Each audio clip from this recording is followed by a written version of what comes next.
was made up of an enormous concentric islands separated by wide moats, and on the central island was the great capital city. The islands were lush and abundant with gold and silver, as well as exotic wildlife.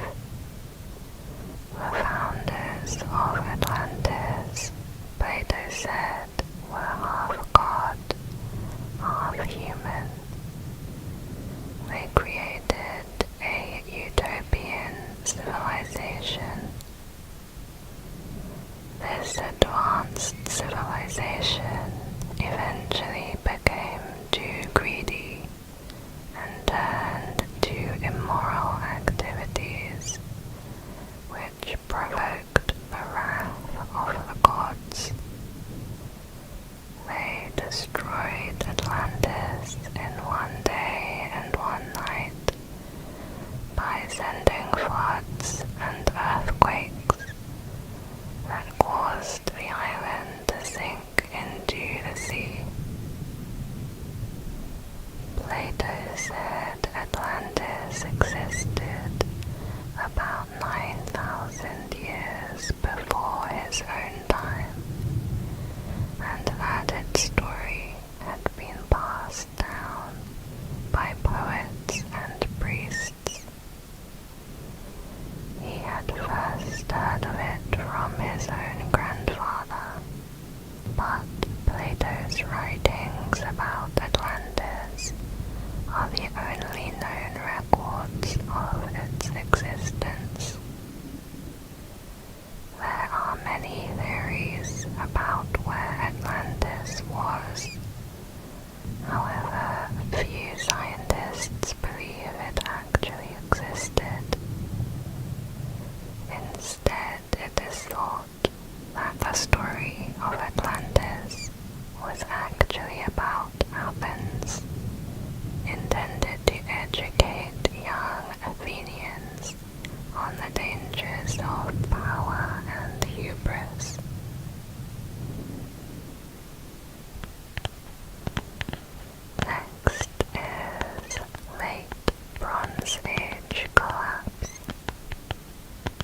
she uttered under divine possession by the god Apollo.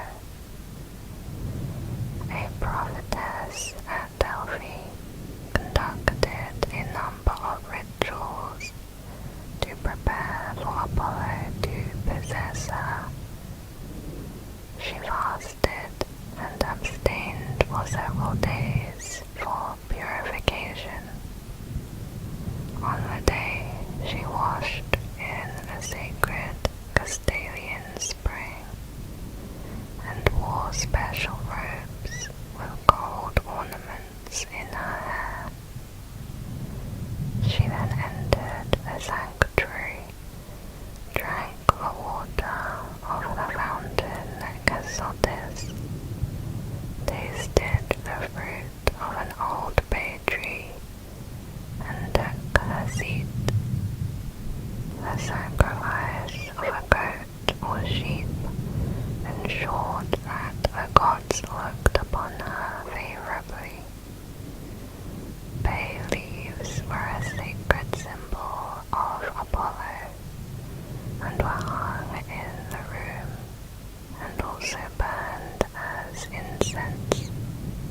The Pythia then began to induce her divine trance. The cause of this trance has been the subject of much debate over the centuries. The oracle may have used special narcotic botanicals, intoxicating spring water, or gases that rose from the ground below her seat. Once fully immersed in a state of divine ecstasy, the priestess began channeling Apollo. During her time, the Oracle of Delphi was the most prestigious and authoritative oracle among the Greeks, and she was one of the most powerful women of the classical world. Next is Stonehenge.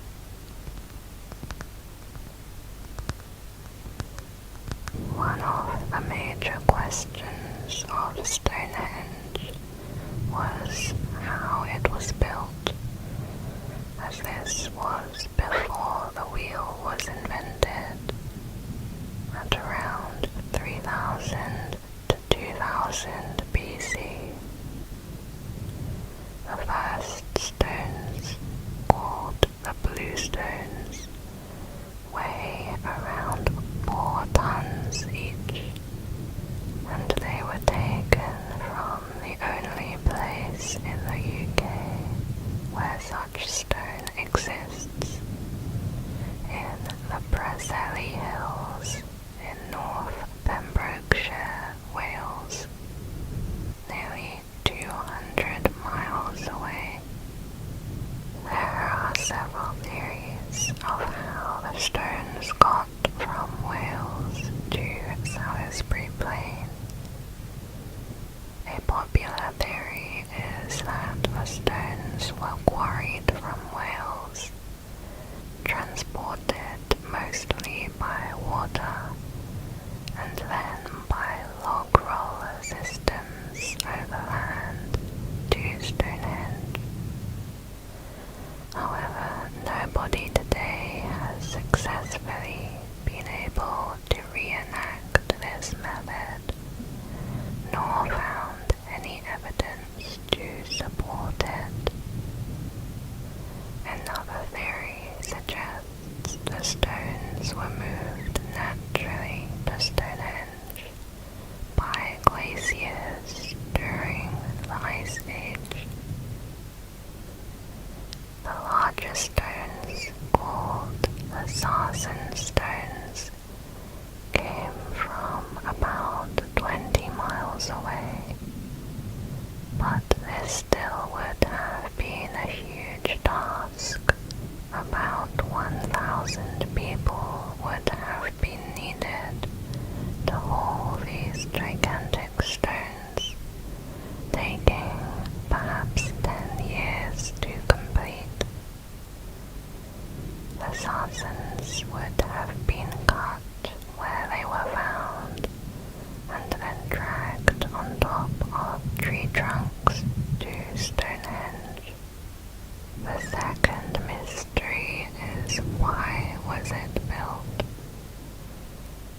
The most plausible theories say it is either a sacred burial site, a site for celestial or astronomical alignments, or a place for healing.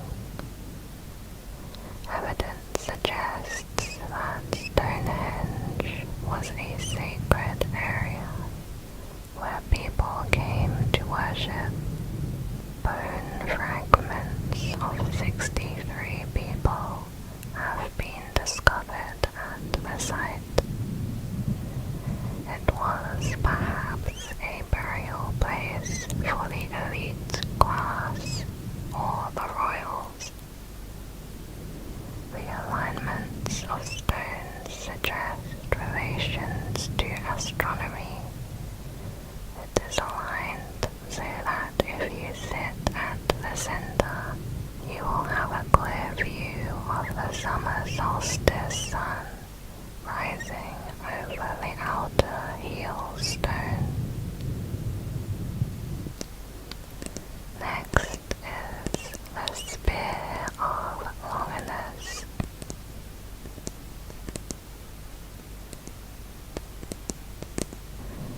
The Spear of Longinus, also known as the Holy Lance, is a spear that allegedly pierced the side of Jesus as he hung on the cross during his crucifixion. It is so far only a legend, since its whereabouts are unknown. It is one of the most sought-after relics of the Church, equaled only by the Holy Grail. The Holy Lance was mentioned in the Gospel of John, which says it was stabbed into Jesus by a Roman soldier in order to demonstrate that he had already died, so that his body could be taken down and entombed according to Jewish laws of the Sabbath. Blood and water rushed out of the wound, but Jesus made no movement and no sound, which confirmed he was dead. He was then taken down from the cross. The Bible never mentions the spear again, and it was not considered important until the days of the early church. As Christianity grew, so did the appeal for finding artifacts mentioned in the New Testament, and it was then the search for the spear began. Currently there are at least 4 ancient spears, all of which claim to be the Spear of Longinus, although the Vatican has not announced any of them to be authentic, and none of them have enough evidence to prove they are the real spear.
context is also off. The ancient people knew the planets well, so it would be unusual to call a conjunction of multiple planets a star.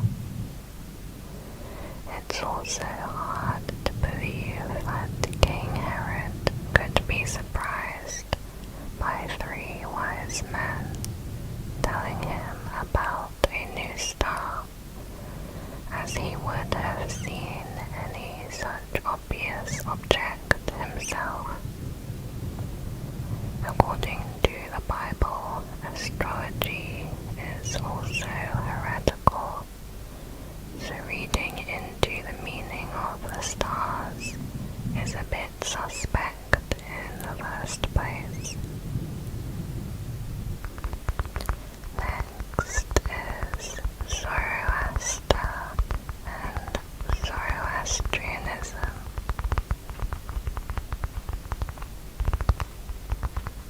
Zoroastrianism is one of the world's oldest religions, approximately 4,000 years old, and based on the teachings of the Iranian priest and prophet named Zoroaster. Many Western religions may have originated from Zoroastrianism. It is thought to be the first monotheistic faith, meaning the belief in one God. The idea of Satan comes from Zoroastrianism. Its 3 main beliefs revolve around good thoughts, good words, and good deeds. By following this path, one will spend their afterlife in paradise. Considering how much it influenced modern religion, hardly anything is known about Zoroastrianism and its founder.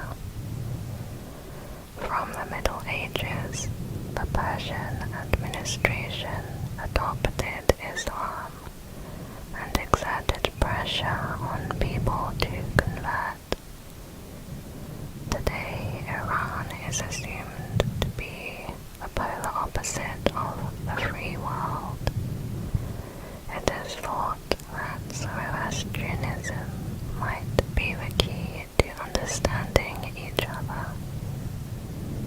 Next is the exact location of Jesus' tomb.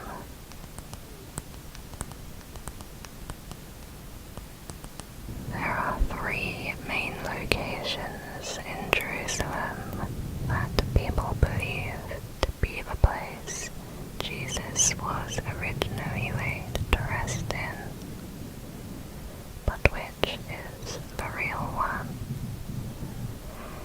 One such tomb is the Talpiot family tomb. 10 ossuaries were discovered within this tomb, bearing names such as Jesus, Mary, and Joseph. However, scholars say that the presence of these names is not a convincing argument, since they were among the most popular Hebrew names at the time. The site with the oldest claim to being the resting place of Jesus is within the Church of the Holy Sepulchre. Archaeological research has proven that this was the site of a Jewish cemetery in an ancient limestone quarry outside the walls of Jerusalem at the time of Jesus' death, but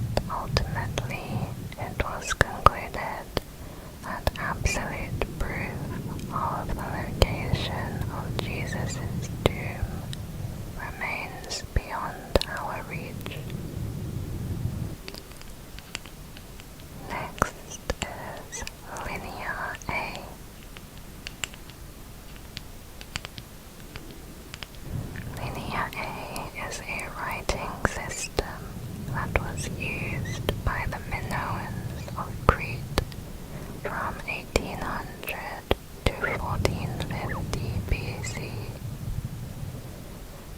Linear A has hundreds of signs believed to represent syllables, phonetics, and ideographics.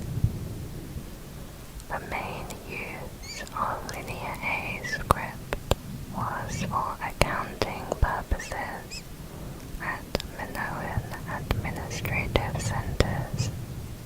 However, damaged or unreadable artifacts has made any interpretation of this script so far impossible. As a result, Linear A has remained mostly undeciphered. The system's whole numbers have been deciphered, but the values of fractional signs have eluded mathematicians. Next is the Sea Peoples. As mentioned earlier, the Sea Peoples were a group that attacked ancient Egypt and other regions before and during the late Bronze Age collapse. The origins of the Sea Peoples are unknown.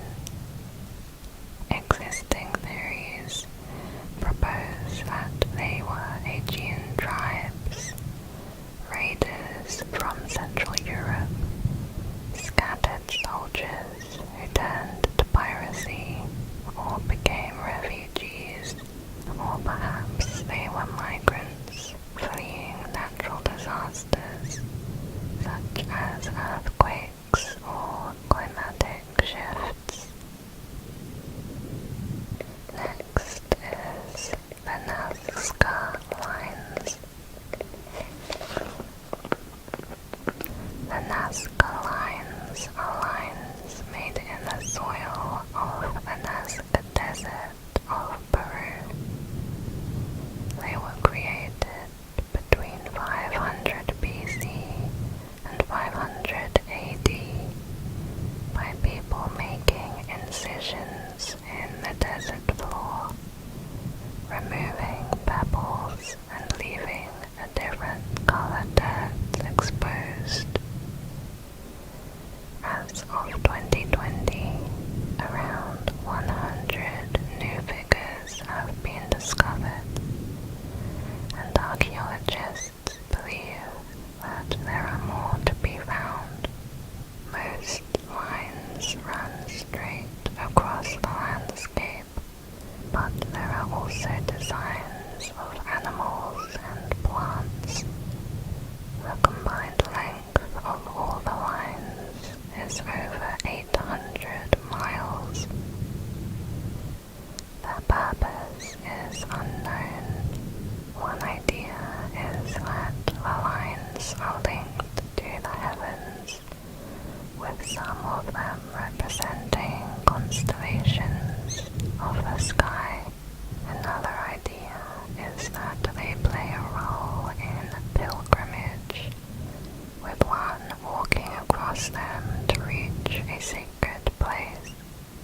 One researcher suggests that the lines represent a giant map that traces underground water sources, whereas others are convinced the lines were used as an ancient form of communication.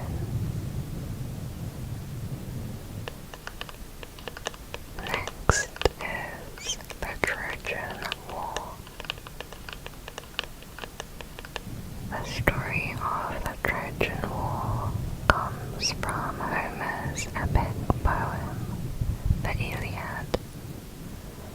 However, many historians have questioned whether the Trojan War ever happened or if it was just a myth.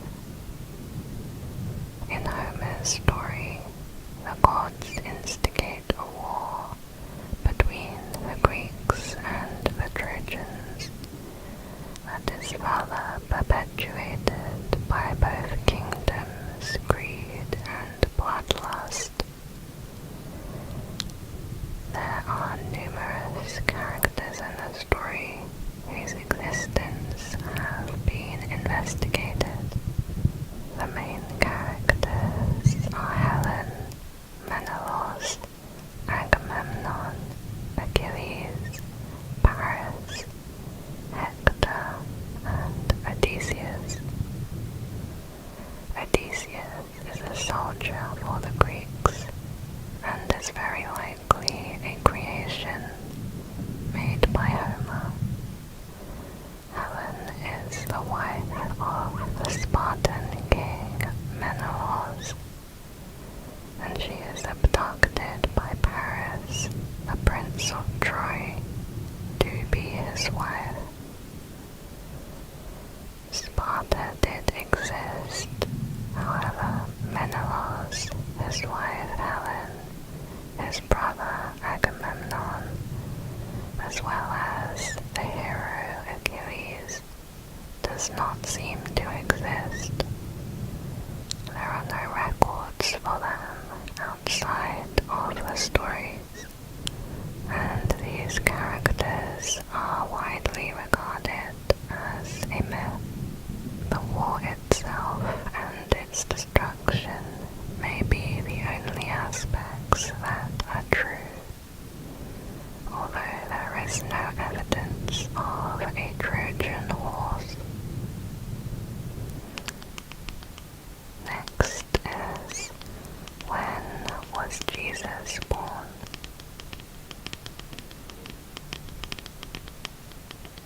Most scholars agree Jesus was not born on Christmas Day, or even in the year 1 AD. It is speculated that the Roman Catholic Church chose December 25th because it ties in with the winter solstice and Saturnalia, a festival dedicated to the Roman deity Saturn. Nobody really knows exactly when Jesus was born. Some believe he was born between 6 and 4 BC, based partly on the biblical story of King Herod the Great. In an attempt to kill Jesus, the king allegedly ordered the death of all male babies under the age of 2 who lived in Bethlehem. This is known as the Massacre of the Innocents. However, most scholars believe that Herod himself died in 4 BC, and the story is thought to be a legend. Next, where is the tomb of Alexander the Great, and how did he die? According to a Babylonian astronomical diary, Alexander the Great died in a Babylon palace in June 323 BC at the age of 32. It was noted that his body did not begin to show signs of decomposition for a full 6 days, according to historical accounts. To the ancient Greeks, this confirmed what they all believed, that he was not an ordinary man, but a god. Theories of his cause of death range from malaria, typhoid, alcohol poisoning, to assassination by one of his rivals.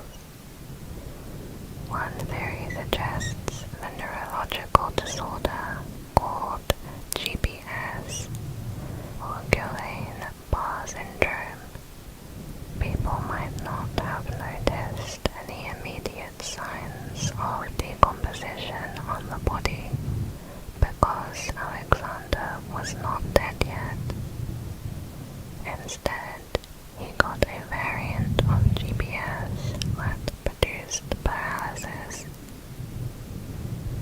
Following Alexander's death, his body was initially buried in Memphis by one of his generals before being transferred to Alexandria, where it was reburied.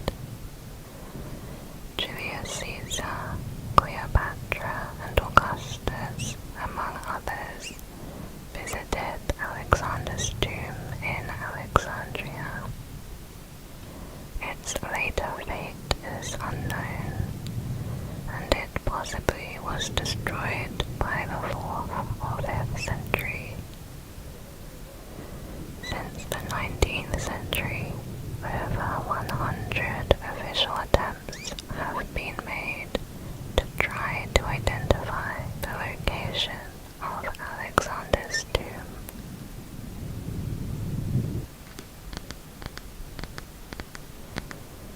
Next is the Hanging Gardens of Babylon.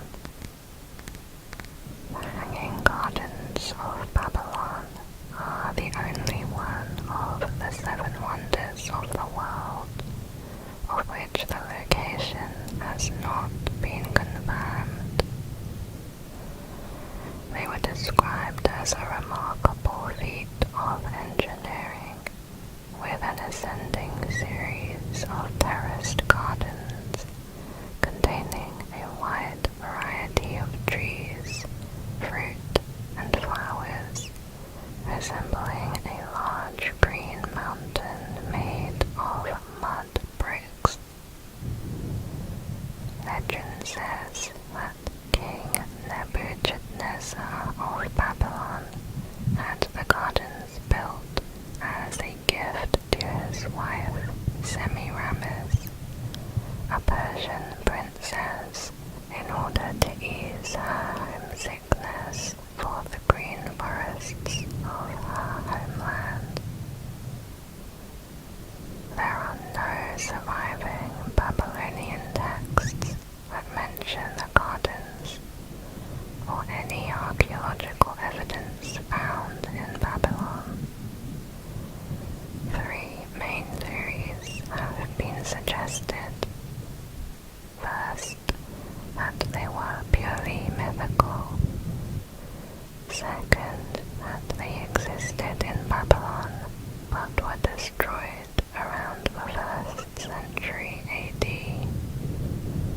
And third, that it refers to a well-documented garden that the Assyrian king Sennacherib built in his capital city, Nineveh, on the river Tigris.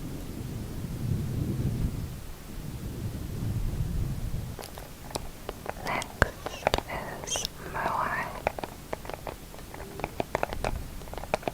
Moai are large human figures carved from stone by the Rapa Nui people of Easter Island.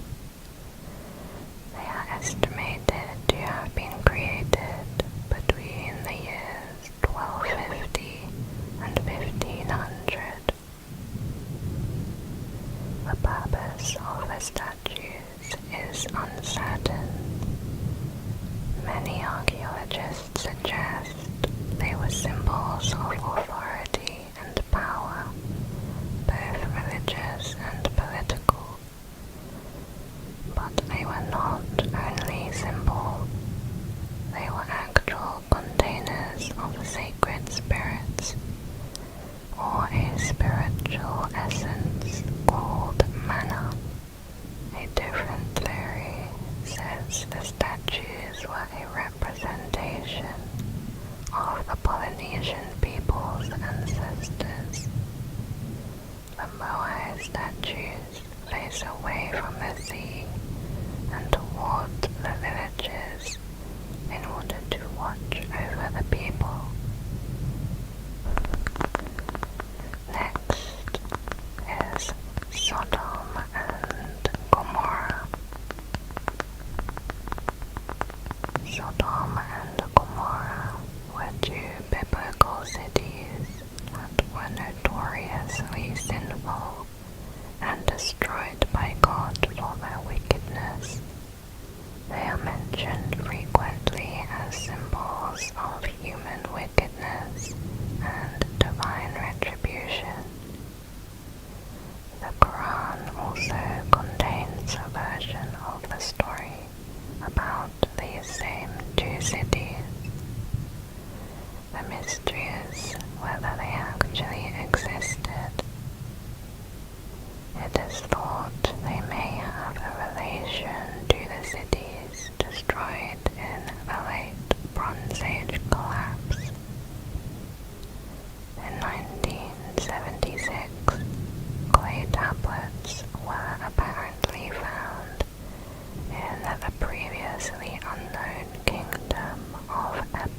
his own sleeping quarters.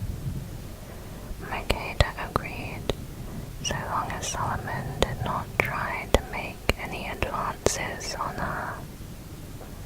Solomon agreed, but only if 𝐜𝐸𝐸 took nothing that was his. That evening, Solomon had a glass of water set beside 𝐜𝐸𝐸's bed. When she awoke, thirsty in the middle of the night, she drank the water, at which point Solomon came into the room and announced that 𝐜𝐸𝐸 had taken his water. When 𝐜𝐸𝐸 left to go back to Ethiopia, she was carrying Solomon's son. Although most Ethiopians today believe 𝐜𝐸𝐸 was the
Mesopotamia, where the Tigris and Euphrates River run into the sea, or in Armenia, although it was concluded we will probably never discover the garden's true location.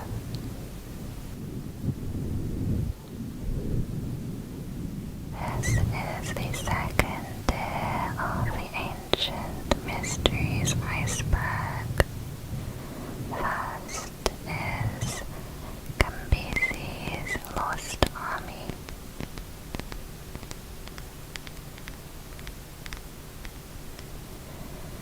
The Lost Army of Cambyses is a Persian army of 50,000 men who disappeared in a sandstorm in 524 BC. According to an ancient Greek historian named Herodotus, the Persian Emperor Cambyses sent the army from Thebes to attack and enslave the Ammonians, and to burn the oracle of Ammon at the Siwa oasis in Egypt. The army was last seen in the island of the Blessed, although we do not know what specific location this refers to. It was apparently 7 days from Thebes and halfway across the desert. At this point, they vanished during a violent sandstorm. However, we never hear of this disappearance in any other ancient sources, neither by the Egyptians, Persians, nor the Greeks. About 200 years after this event, Alexander the Great made a visit to the oracle. His route was easier, but writers say that his army almost got lost if it was not for some divine intervention. One theory is it never happened. Some think that the army was ambushed or buried under the sandstorm. Another theory says they used the wrong map, causing the army to get lost in the desert. Next is Etruscan civilization and its origin. The Etruscans are one of the most mysterious nations of the Iron Age. One reason for this is that their language has not been deciphered, so we cannot read any of the 13,000 texts they wrote. Etruscans clearly influenced Latin, but by the first millennium AD, the Romans had removed the Etruscan language, and the Etruscan civilization was effectively destroyed. For hundreds of years, they were the predominant power in Italy before the Roman Republic. They were a primary influence on Roman religion, scholarship, and art. It is not clear where the Etruscans came from. Herodotus believed that the Etruscans descended from Anatolian people who fled west after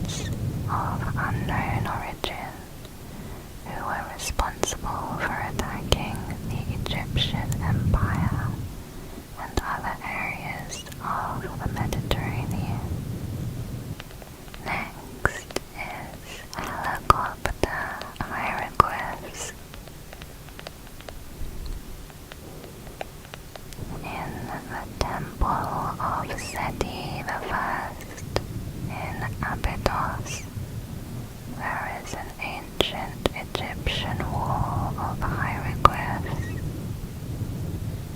Among these hieroglyphs, the engravings show what seems to be a helicopter, as well as airplanes and submarines.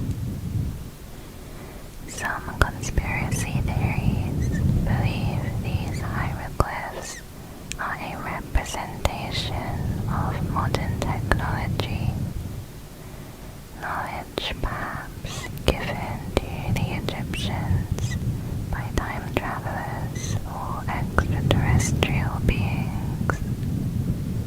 However, most archaeologists agree that the carvings are nothing unusual. The hieroglyphs that seem to depict modern technology are actually our minds perceiving a pattern that is not actually there. The explanation given behind the helicopter has to do with the legacies of different rulers. In ancient Egypt, it was common for hieroglyphs to be recarved over time, particularly when a new pharaoh came into power. Digital imaging has shown that these images come from two separate images, one on top of the other. The original carving created during the reign of Seti I translated to "He who repulses the 9 enemies of Egypt." It was later remade during the reign of Ramesses II to read "He who protects Egypt and overthrows foreign countries." The plaster used to cover the first inscription eroded over time, which led to the appearance of a single combined image. So it seems that perhaps this mystery is solved. Next is the Plague of Athens.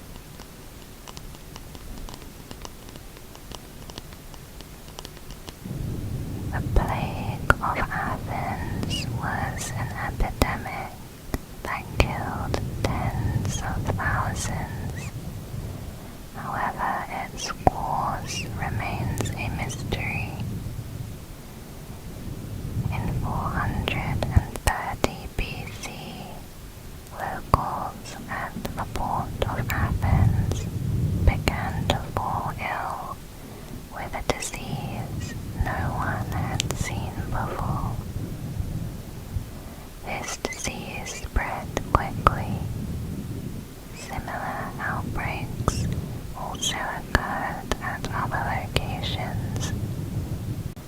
Rumors spread that when the Spartans had arrived, they poisoned the wells so that the Athenians would become sick. In weeks, the disease had spread to the whole city, affecting people of all ages and backgrounds in massive proportions. The illness did not affect the Spartans to the same degree as the Athenians. In total, it is estimated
was in very great distress. Scholars have proposed it was typhus, cholera, influenza, smallpox, or measles. Many of these symptoms also match those of Ebola. It is unlikely to have been the Black Death, as there was no mention of buboes, the most notorious symptom. Next is shrunken heads.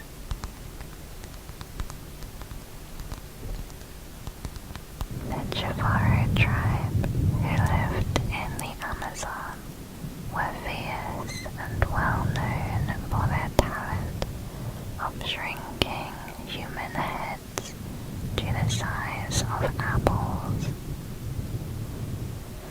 Shrunken heads are real severed heads that were prepared in a special way for display at certain places and occasions. It went through a gruesome process, including boiling and skinning, in order to reach its final state, which would take around 8 hours. It is thought the main reason for this ritual was because the tribesmen believed that if a man was killed on the battlefield, his spirit would come back to haunt and get revenge on his killer. So the winner would cut off his victim's head and shrink it for their personal possession.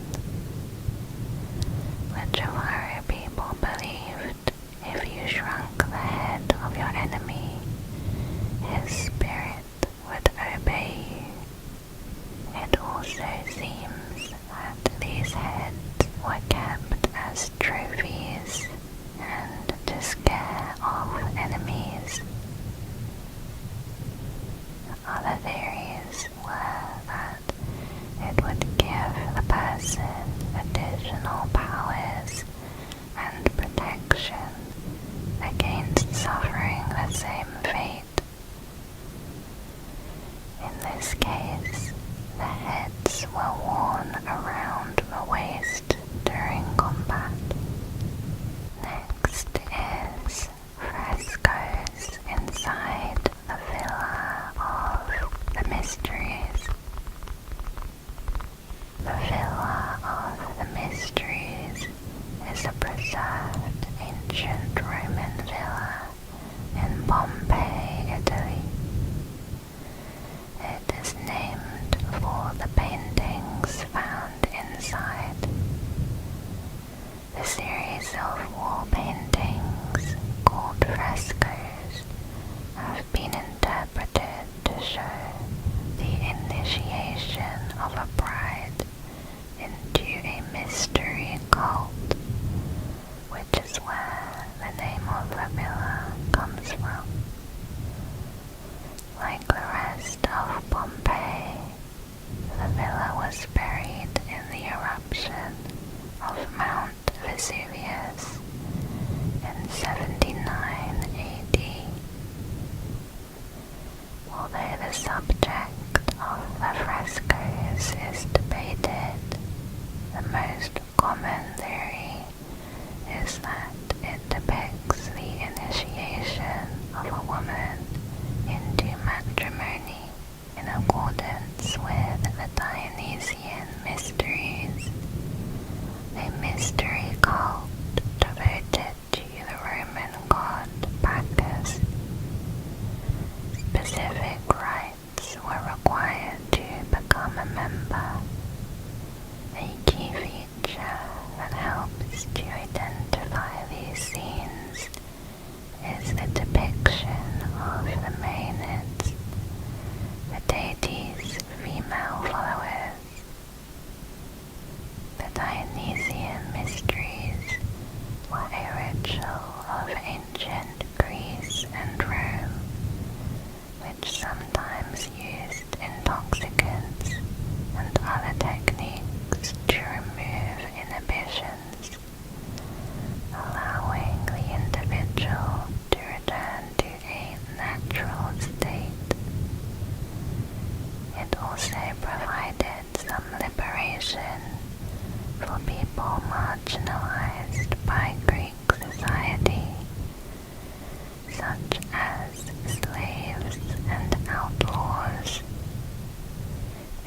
was a mystery religion reserved for the initiated, so many aspects of the Dionysian cult remain unknown and have been lost over time. Next is, why do so many mythologies have flood myths? The description of the destruction of the world by water is a common theme in many religions and cultures. Most flood stories include an angry god or deity and a catastrophic water event that destroys the world and is survived by only a chosen few. Flood stories are found in hundreds of cultures, and there are striking similarities in many accounts. It's believed that at least some of these stories could be based on actual events.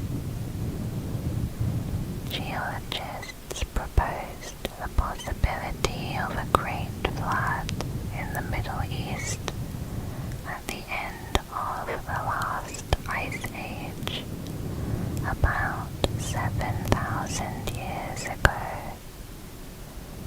At that time, the Black Sea was a freshwater lake surrounded by farmlands.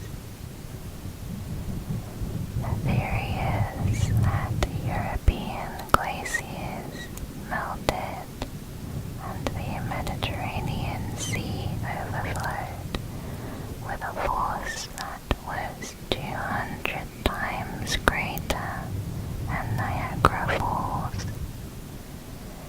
There is evidence that supports this theory, such as Stone Age structures found under the Black Sea. Other theories include tsunamis and comets which might have caused the flooding. Some question if there will be another catastrophic flood. It's speculated that with rising sea levels, we might be headed in that direction. Some argue that these similarities are evidence of cultural transmission in the distant past before human migration, whereas others believe that it has something to do with the way our brains work. Next is the Phaistos disk.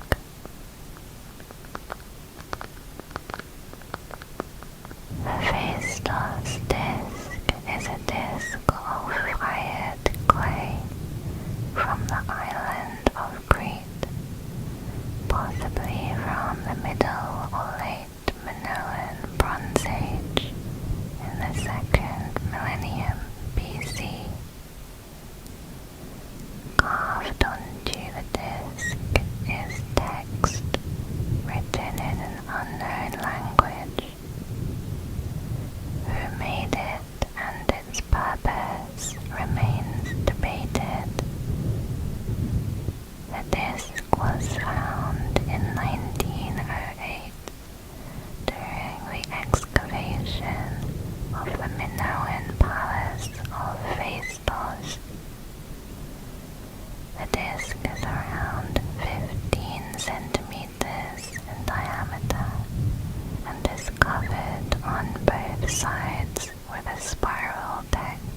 Examples of what it is include prayers, a narrative or story, a call to arms, a board game, or a geometric theorem. It's thought scholars are unlikely to succeed in understanding the code unless more examples of the signs turn up elsewhere, since there is not enough context here. Next is ever-burning lamps.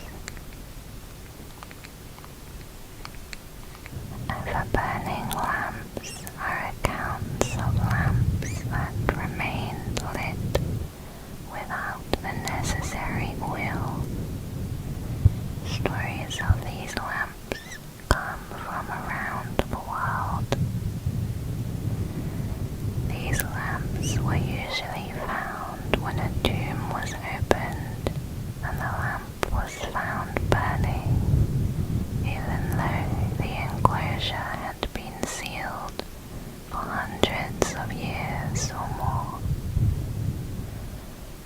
Many early writers wrote of such lamps. For example, in the year 140 AD, the tomb of Pallas, the son of an Italian king, was opened.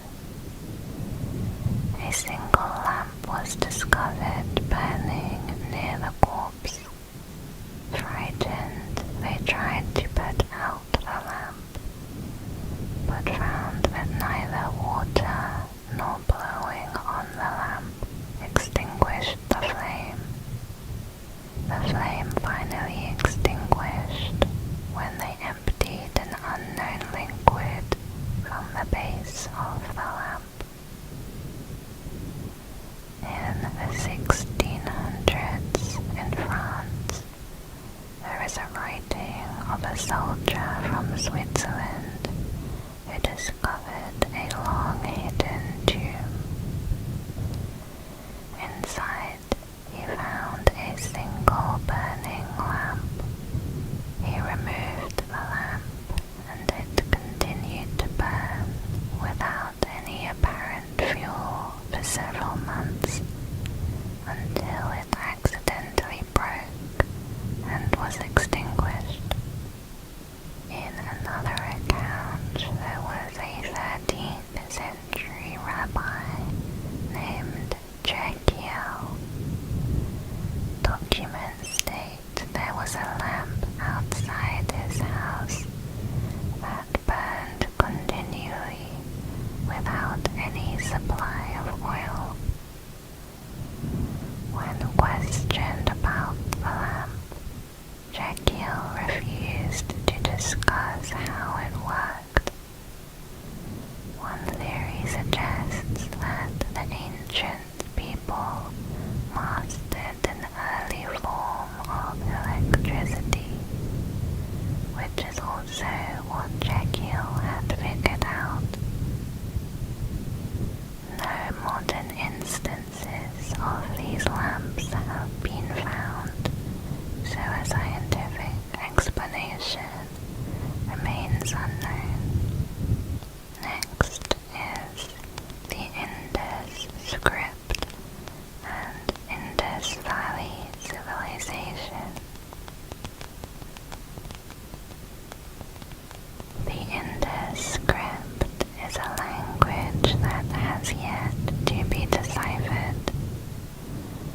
Despite thousands of artifacts excavated from over 1,000 locations, an understanding of the civilization still remains elusive due to the scripts remaining undecipherable.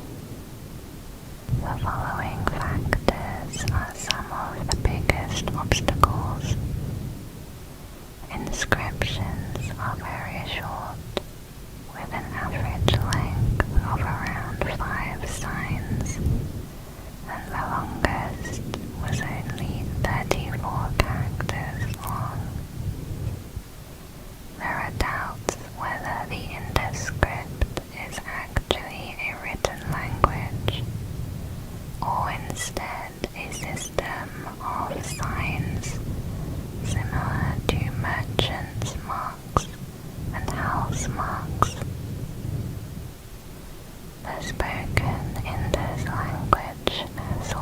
not been identified. The Indus Valley Civilization, which flourished 5,000 years ago in present-day India and Pakistan. This was an estimated 1 million people settled over a Texas-sized area. We do not know where they came from, what they did, or how their civilization ended. Next is Rome's secret name.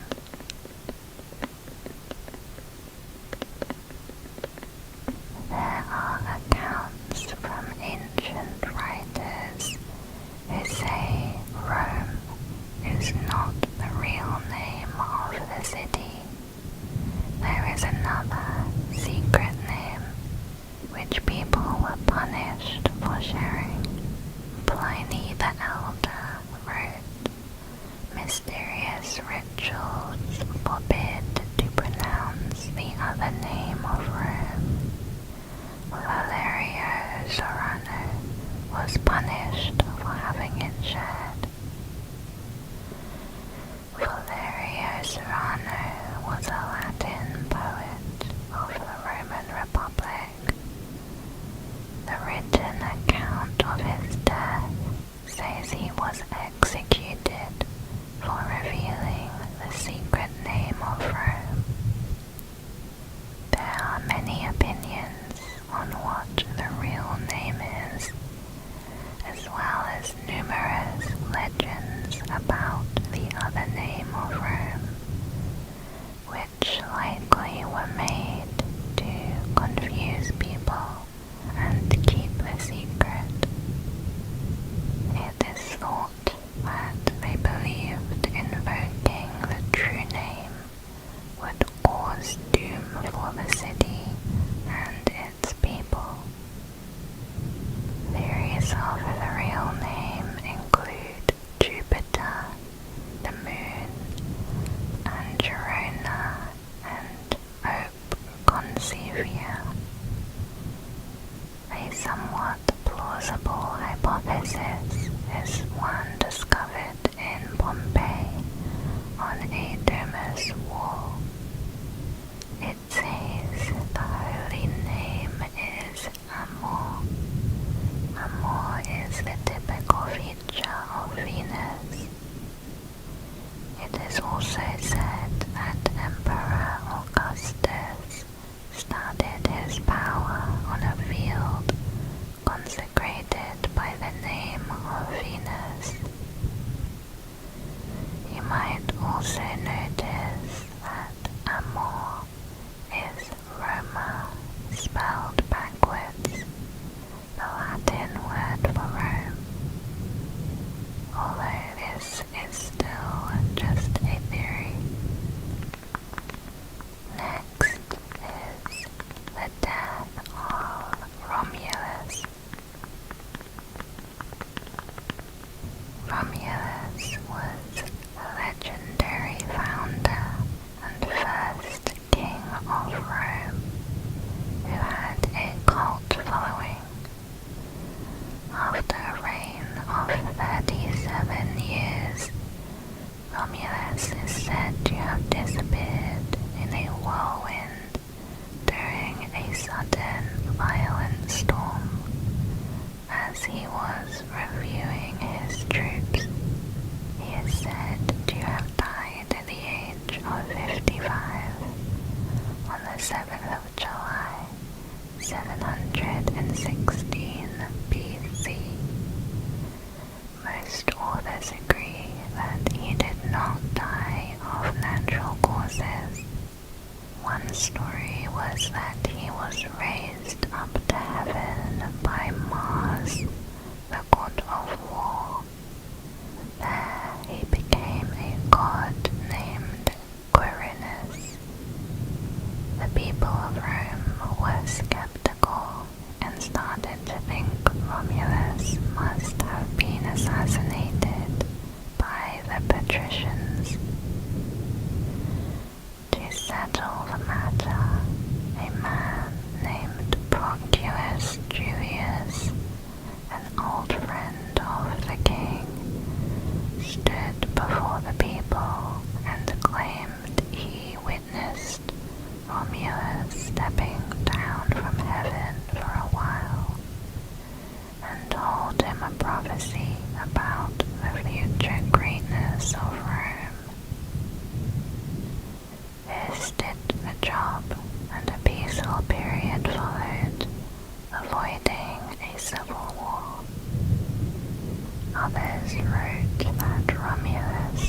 assassinated by the patricians because of the king's increasing tyrannical behavior.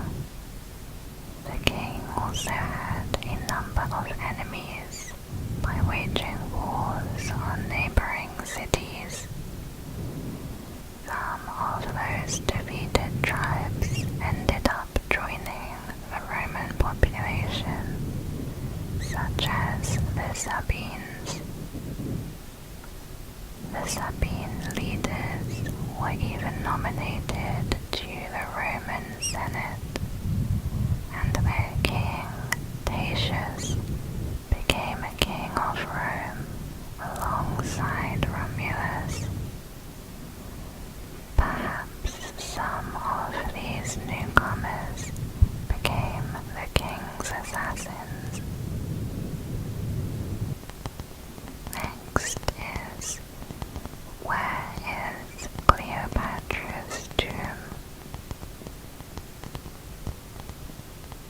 The tomb of Cleopatra, the last queen of Egypt, has been lost for over 2,000 years. In 30 BC, Cleopatra killed herself after being captured by Roman Emperor Octavian. She did this by having a venomous snake bite her, according to ancient writers. She was apparently buried with her lover Mark Antony in a large tomb called a mausoleum. Most experts agree the chances of finding her tomb are small, and that Cleopatra would have been buried within Alexandria, possibly in an area that is now underwater. A large portion of ancient Alexandria now lies beneath the Mediterranean Sea. Cleopatra was the last in a line of rulers descended from Ptolemy Soter, one of Alexander the Great's generals. Alexander himself was reburied in Alexandria. Ancient writers often mention Alexander's tomb, but archaeologists have never found it or the tombs of any of the 15 Ptolemaic rulers of Egypt.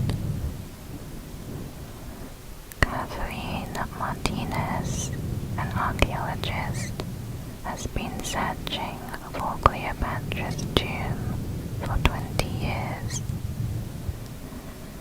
Her theory is Cleopatra was likely buried at a temple of Isis at Taposiris Magna, and not in Alexandria. She thinks Cleopatra negotiated with Octavian to allow her to bury Mark Antony in Egypt. She wanted to be buried with him in order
thanks to summaries by ancient writers and other ancient works that covered the same stories.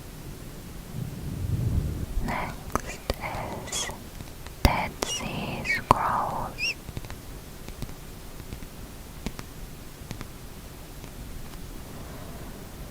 In Qumran, Israel, perhaps the most important religious texts of the Western world were found in 1947, called the Dead Sea Scrolls. They consist of over 800 documents made of animal skin, papyrus, and forged copper. Among the texts are parts of every book of the Old Testament, except the Book of Esther. The scrolls also contain a collection of previously unknown hymns, prayers, commentaries, mystical formulas, and the earliest version of the Ten Commandments. Most scrolls were written between 200 BC and 60 AD. They were found accidentally after a goat strayed into a cave. A shepherd threw a stone into the dark cavern and heard a clink against a pot. He went to investigate and found 15,000 fragments of the scrolls. It seems the residents of Qumran hid the scrolls there from the Romans, who would destroy their settlement in 68 AD. There is no consensus about who actually wrote these scrolls. One assumption is that the majority of the scrolls did not originate in Qumran.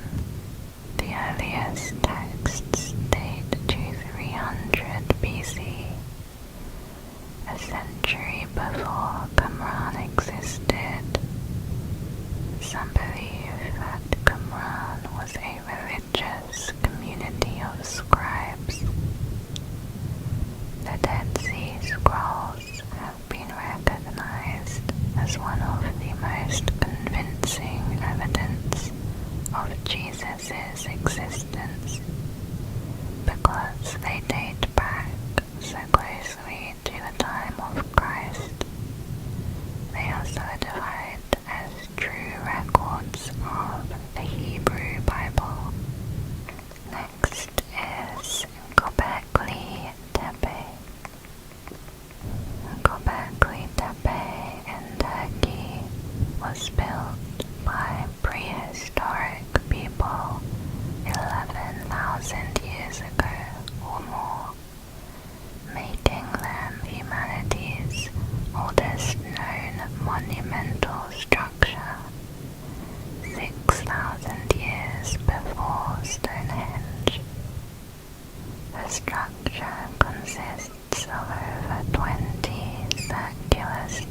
stone tools, using the limestone bedrock of the hill as a quarry. The structures were not built for shelter, but for some other purpose, likely a place of worship or a temple. Next is Sappho's lost poems. Sappho was an ancient Greek poet from the island of Lesbos, about whom we know very little. Sappho is known for her lyric poetry, written to be sung while accompanied by music. In ancient times, Sappho was widely regarded as one of the greatest lyric poets, and was given names such as the 10th Muse and the Poetess, equal to the great Homer. Most of Sappho's poetry is now lost, and what is left is in partial form. Only one poem, the Ode to Aphrodite, is complete.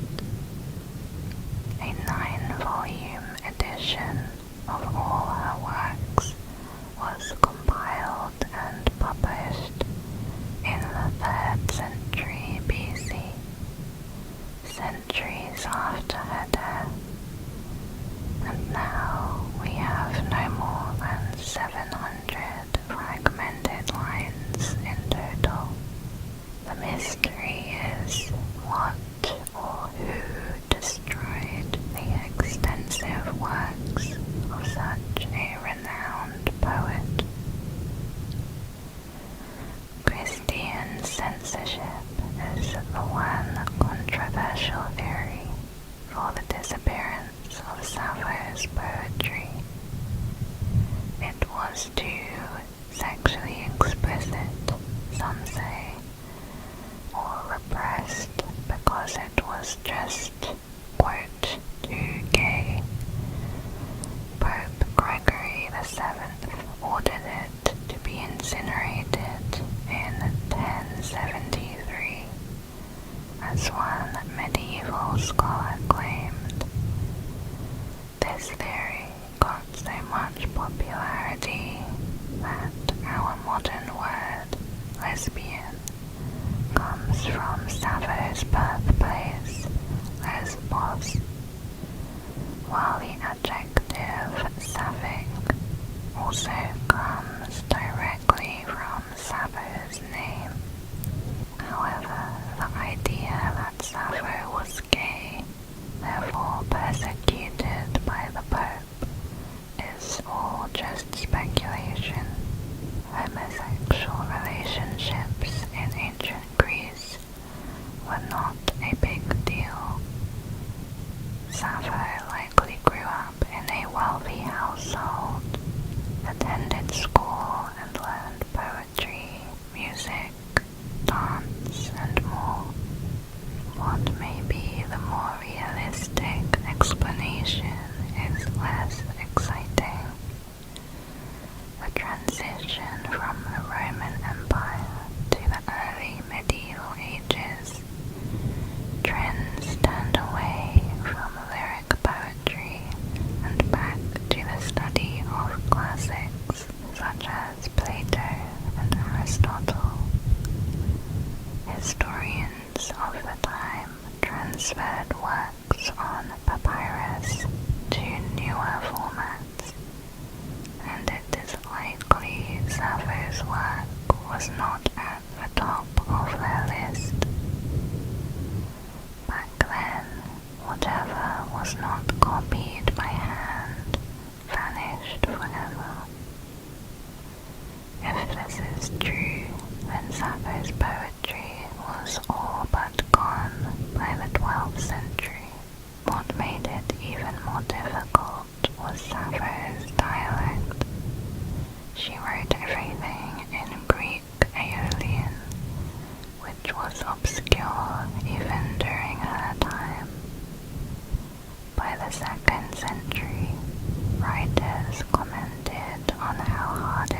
skulls of newborn babies are extremely malleable.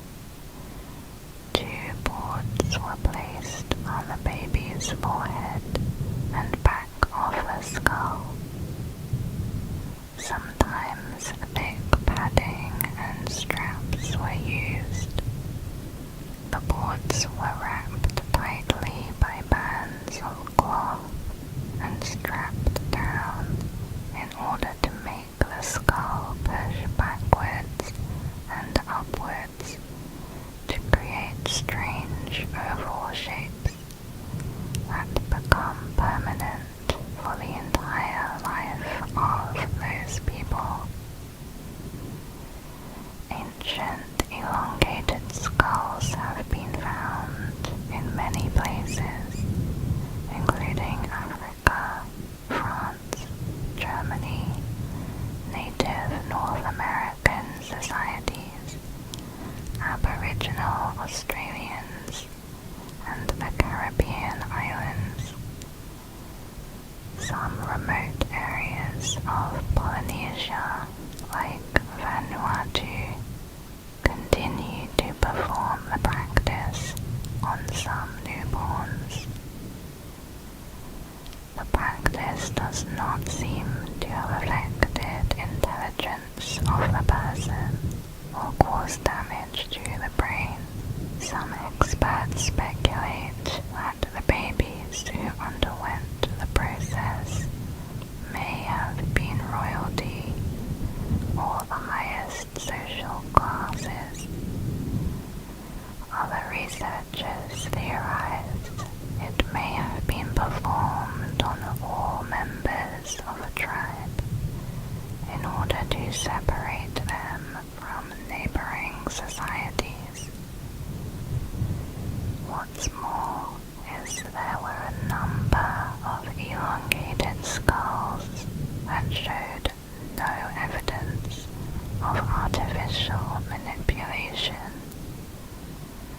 This brought the theory that perhaps some groups that did not possess the naturally elongated skulls and desired to copy those that did, so they did so using artificial techniques. One other theory says there may have been a spiritual reason they preferred a long skull. They may have believed that skulls that were closer to the gods may have served as better channels to the divine world. Next is, where is the Ark of the Covenant?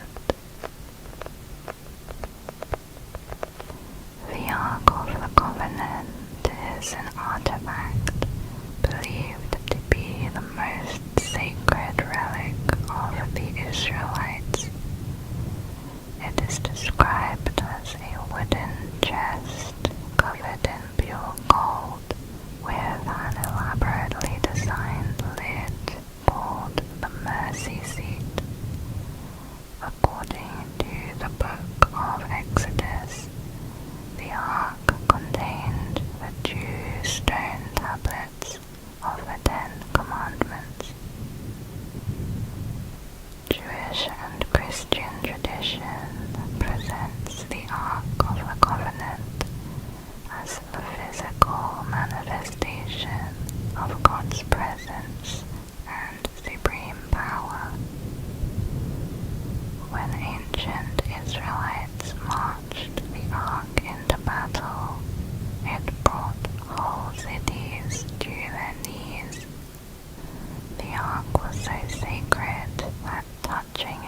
on her journey home. Their son, named Menelik, returned to Jerusalem once he was of age. Although Menelik ultimately chose to go back to his mother, Solomon sent him a company of Jewish companions. But unbeknownst to Solomon or Menelik, these companions, frustrated about leaving Jerusalem, decided to take a souvenir, the Ark of the Covenant. It was too late for Solomon to retrieve the sacred vessel.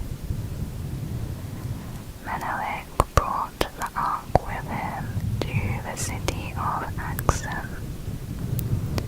and with the Ark at his side, he later conquered a number of surrounding territories for what would become the Ethiopian Empire. Although many scholars now believe the story to be fiction, Ethiopia's medieval kings, called the Solomonic dynasty, claimed to be direct descendants of Menelik and Solomon. According to church leaders, the Ark of the Covenant has for centuries been closely guarded in 𝐜𝐴𝐸, Ethiopia, at the Church of St. Mary of Zion. Not even the high priest of 𝐜𝐴𝐸 can enter its chamber. Its only custodian is a virgin monk who cannot leave the grounds until his death. Due to this, the church's claim is unverifiable. Most historians think that if it did exist, the more than 3,000-year-old relic either disintegrated over time or was destroyed. But this is only speculation.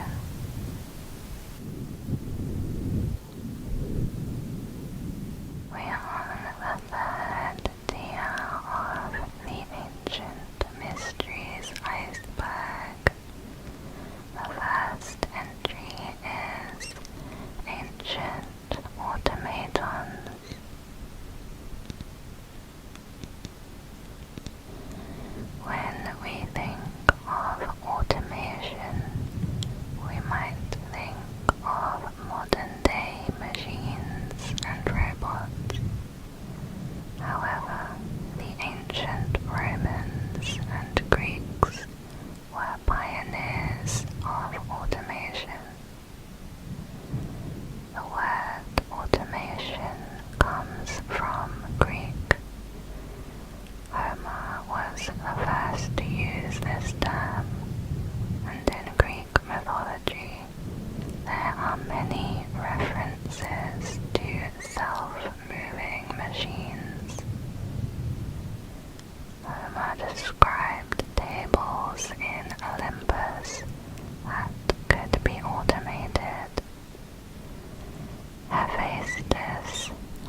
cauldron was used for.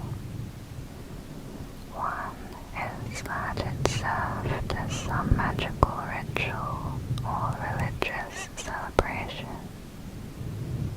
It may have been used for sacrifices to the Celtic gods. Another theory is that it was buried along with its owner to take into the afterlife. Ancient people of Denmark typically cremated their dead on a funeral pyre.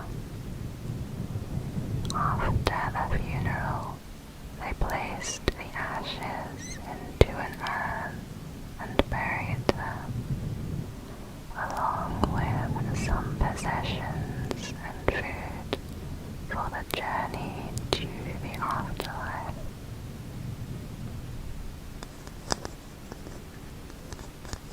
Next is Long Man of Wilmington.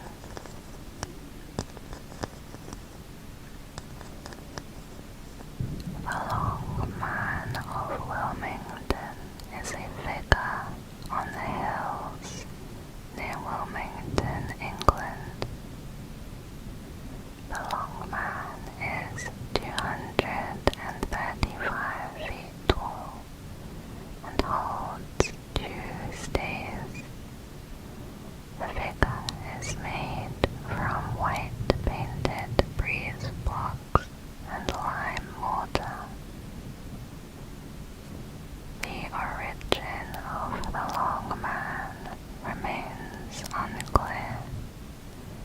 It was thought to originate in the Iron Age or even the Neolithic period, but further investigation suggests perhaps it was made in the 16th or 17th centuries. It was first documented in 1710 when a surveyor, John Rowley, illustrated the figure. Rowley's drawing suggests that the original figure was a shadow or indentation in the grass rather than a solid line. Some are convinced that Long Man is prehistoric, while others believe he is the work of a monk from the nearby priory between the 11th and 15th centuries. Roman coins bearing the same figure suggests that he existed in the 4th century. A similar helmeted figure, possibly Odin, the god of war and death, is also found on Anglo-Saxon ornaments.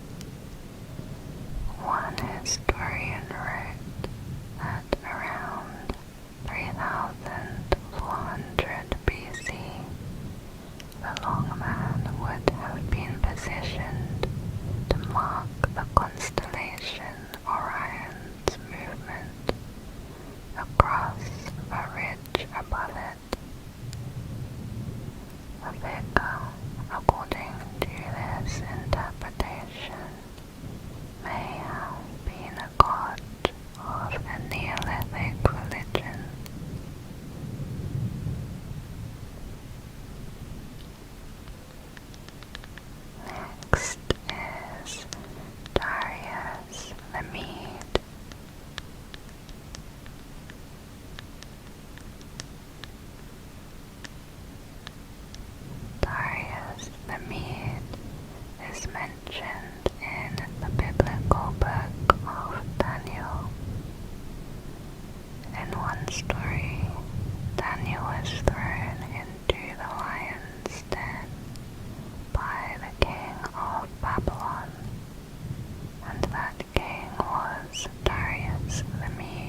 discovered 26 wooden tablets, one in each hut, all containing the hieroglyphs.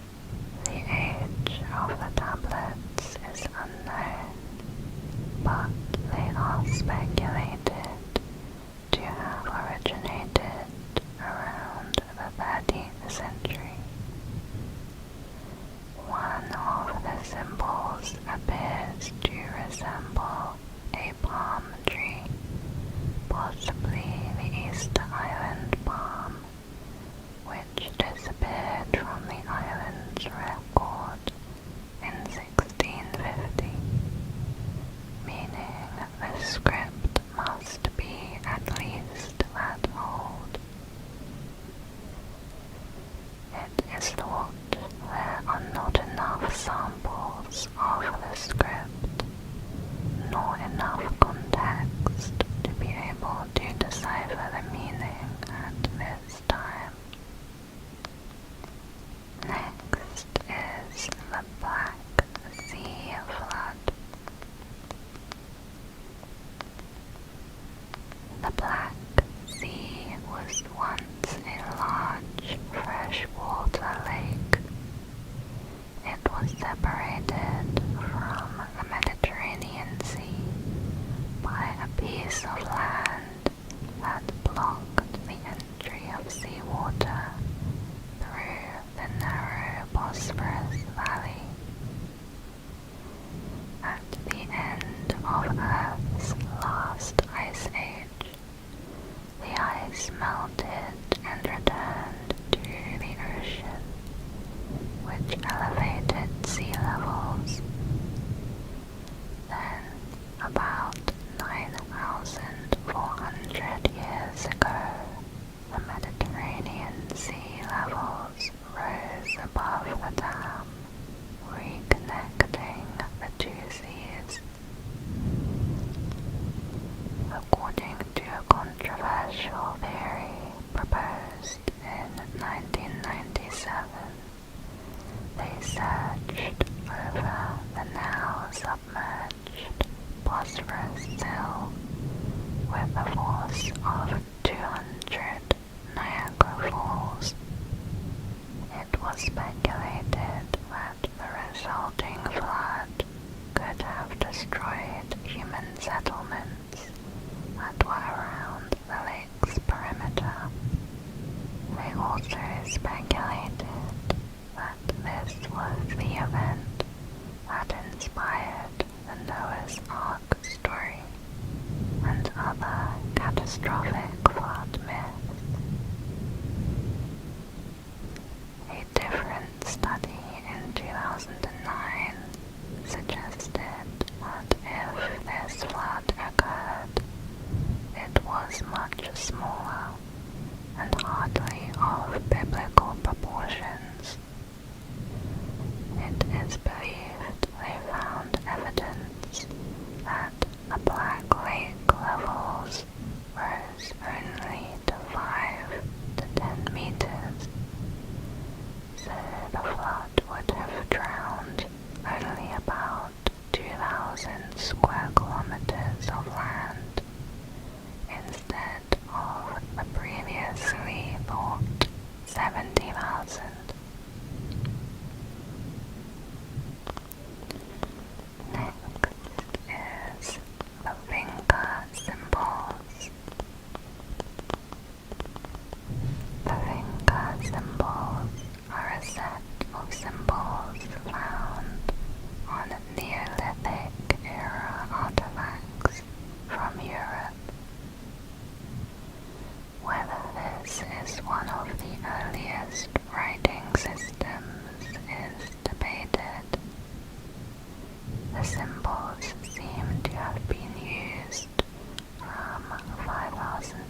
what it might be include property marks, numerical signs, or religious symbols.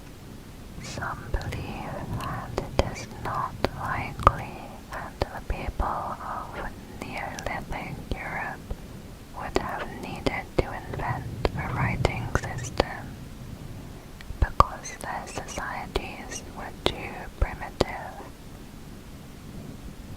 Other researchers suggest they might either be the script for an old European language or a kind of symbolic pre-writing system.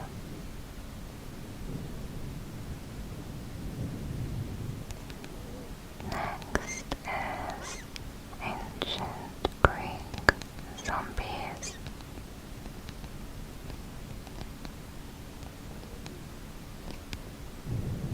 In the 1980s, two ancient Greek burials were discovered to have rocks placed on top of the bodies. These were so-called revenant dead bodies that were thought to have the ability to reanimate, leave their graves, and harm the living. Basically an ancient version of zombies. The Greeks believed that to prevent them from leaving their graves, the revenants must be sufficiently killed, which was usually achieved by incineration or dismemberment. Alternatively, revenants could be trapped in their graves by being tied, staked, flipped onto their stomach, buried extra deep, or pinned down with rocks or other heavy objects. According to these superstitions, revenants could be outsiders, illegitimate children, babies born with abnormalities, suicides, murder victims, cursed people, and people who were not properly buried. Greeks living in the city Camarina also practiced with magical or cursed tablets called 𝐜𝐴𝐸𝐸. 𝐜𝐴𝐸𝐸 are lead tablets inscribed with requests for the underworld gods.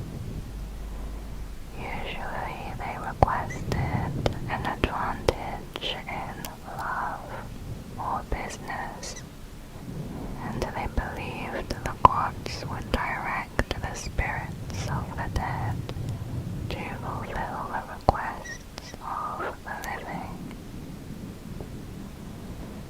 To ensure that the tablets reached the underworld, they would be placed in or near the graves of the recently deceased during secret nighttime ceremonies. Next is Hermes Trismegistus. Hermes Trismegistus is a legendary Hellenistic figure that originated as a combination of the Greek god Hermes and the Egyptian god Thoth. It is claimed he was the author of the Hermetica. This is a collection of texts with subjects ranging from magic, alchemy, astrology, medicine, and religion.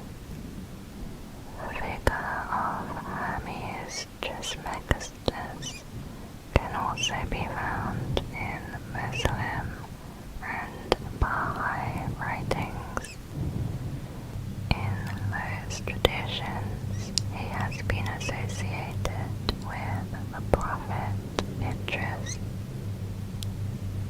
The name Hermes Trismegistus is translated to Hermes the thrice greatest.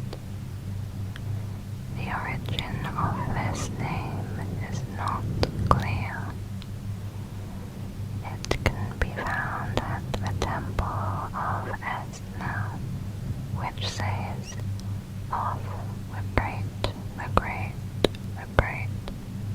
Many Christian writers considered Hermes Trismegistus to be a wise pagan prophet who foresaw the coming of Christianity.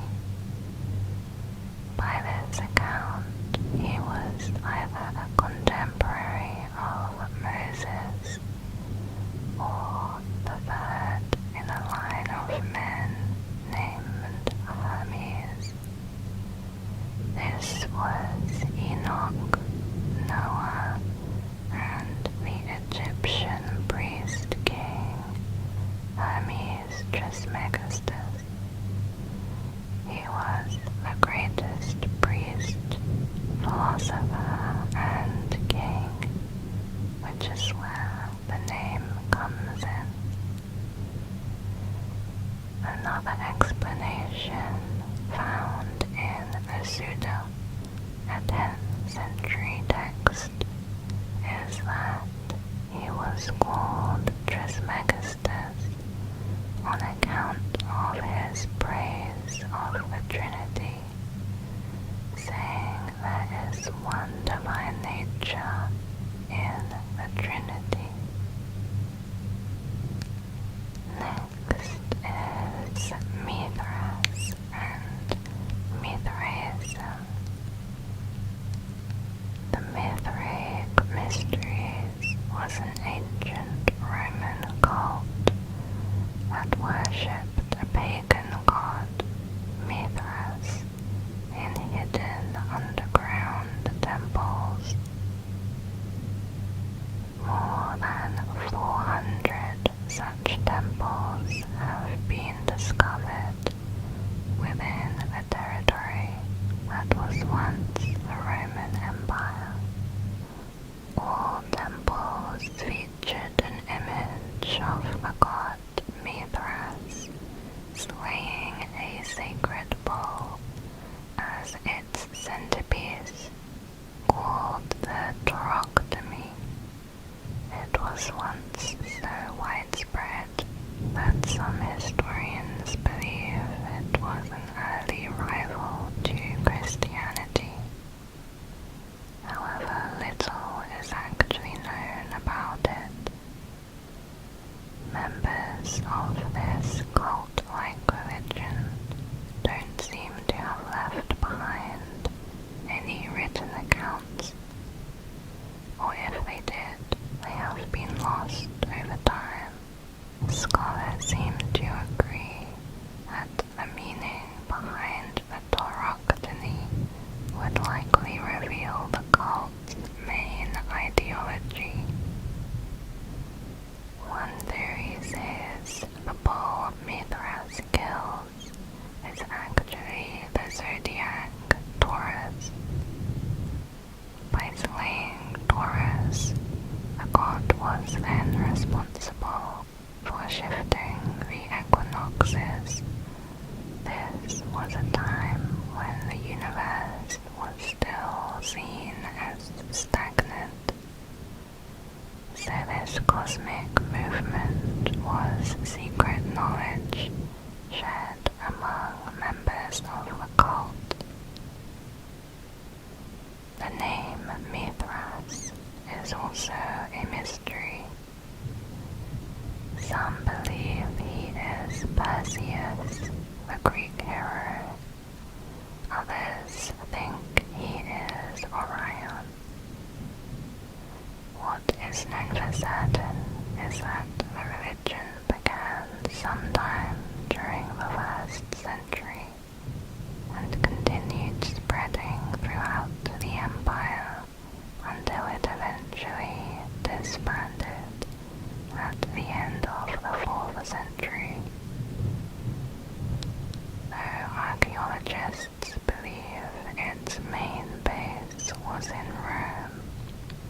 evidence of the cult has also been discovered as far as Turkey and England.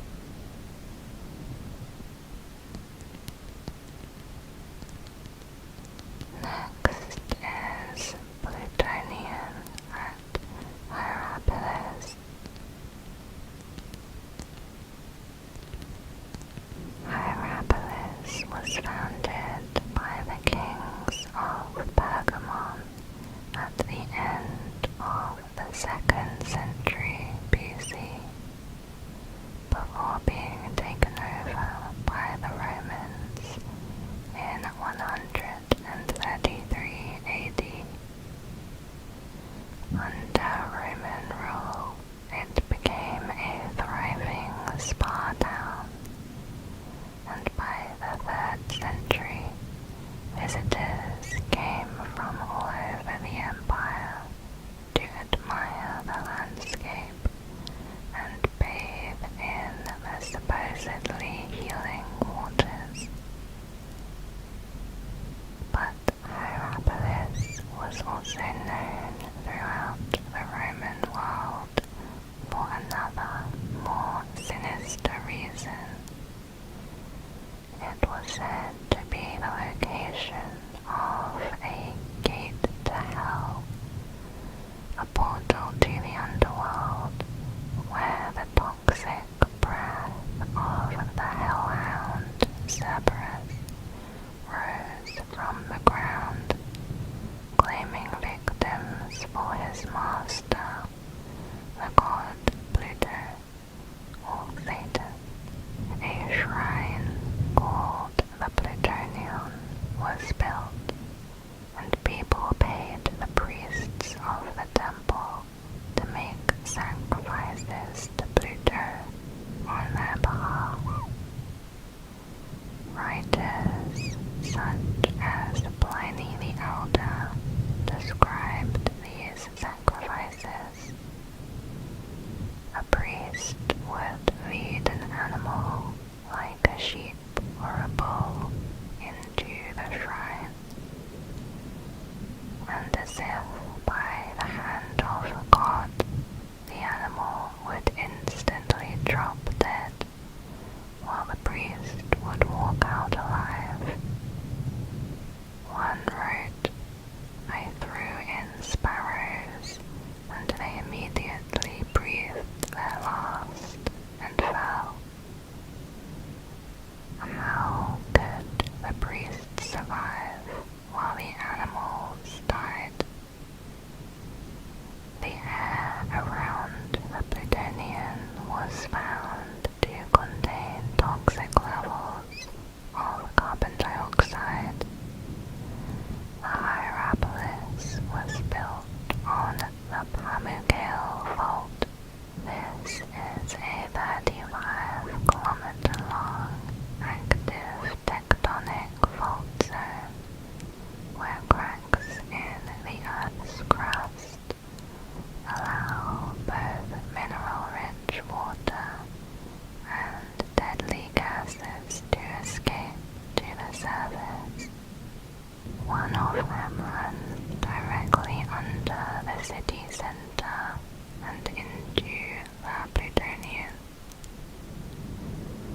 Normal air contains 0.04% CO2, while the concentration around the shrine reached a massive 80%. Just a few minutes exposure to 10% can kill you. But then why did the priests in the Plutonian not die as well? It is thought that since the animals were much closer to the ground, they quickly suffocated, while the priests, standing taller, were breathing much lower levels of CO2 and were able to survive. Next is the Antikythera mechanism.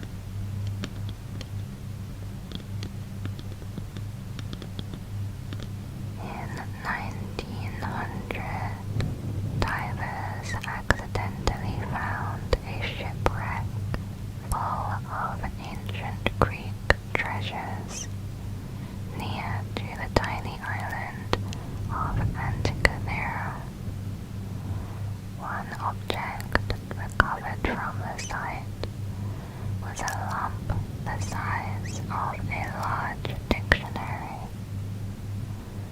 Later, the lump was broken apart to reveal bronze precision gear wheels the size of coins.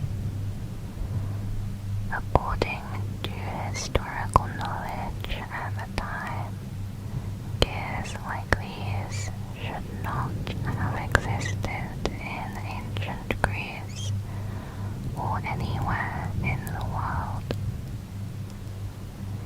It was unlike anything else previously discovered from ancient times and generated a huge controversy. The lump is known as the Antikythera mechanism, an object that has confused experts since its discovery 120 years ago. Over time, the original mass split into 82 fragments, leaving a complicated jigsaw. The device appears to be a geared astronomical calculation machine of extreme complexity. It is suggested that the device could be used to predict the positions of the Sun, Moon, and planets on any specific day in the past or future. The maker of the machine would have had to calibrate it with the known positions of these bodies. The user could then simply turn a crank to the desired time frame to see astronomical predictions.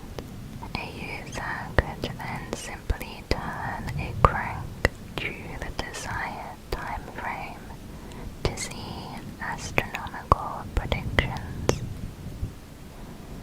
The mechanism displayed positions, for instance on a zodiac dial on the front of the mechanism, where it was divided into a dozen 30-degree sections representing the constellations of the zodiac.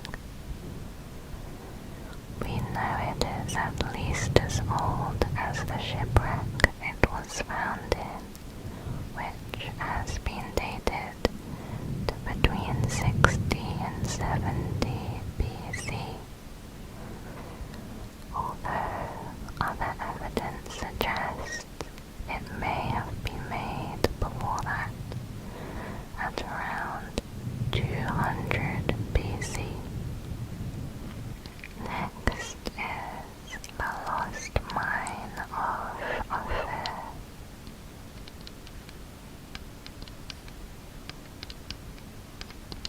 The legendary King Solomon is perhaps one of the most recognizable characters of the Old Testament. He was the third king of Israel, who ruled around 970 BC. He had a reputation for wisdom and judgment. According to the legend, he also had a massive fortune of gold. By today's standard, approximately $60 trillion.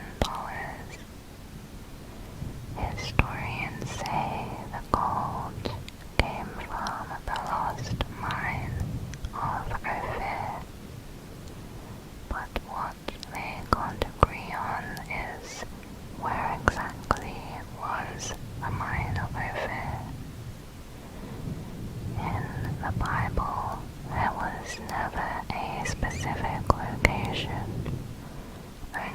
general clues, theories include Africa, Asia, and the Americas. However, there are few facts to validate any claim. One of the clues in the Bible was that every voyage to find 𝐜𝐸 began in the same place, the Red Sea port of 𝐜𝐸𝐸𝐸𝐸𝐸𝐸𝐸𝐸, and it wasn't only gold that came from 𝐜𝐸. There were accounts of peacocks, apes, spices, and sandalwood.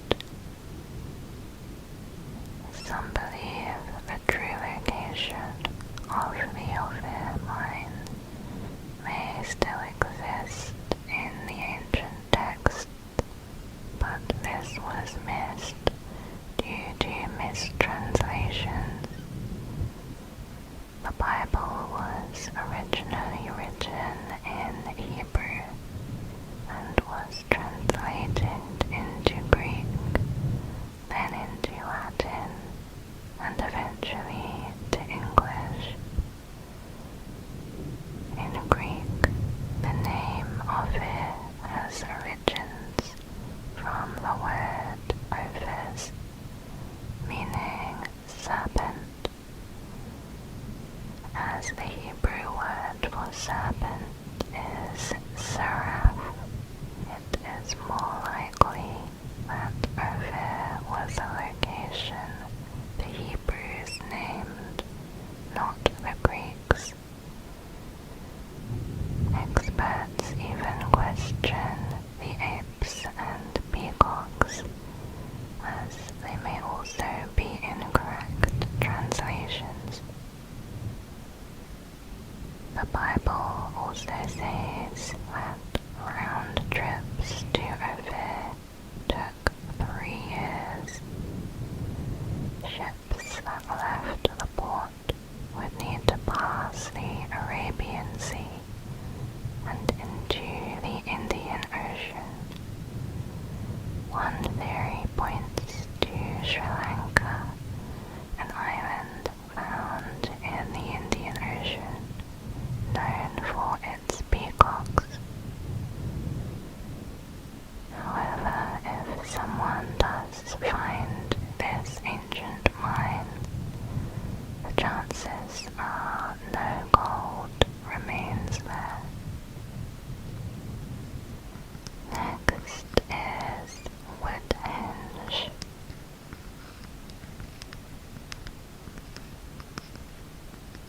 𝐷𝐻𝐸𝐻 is a Neolithic construction in Wiltshire, England, that consists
place of offerings.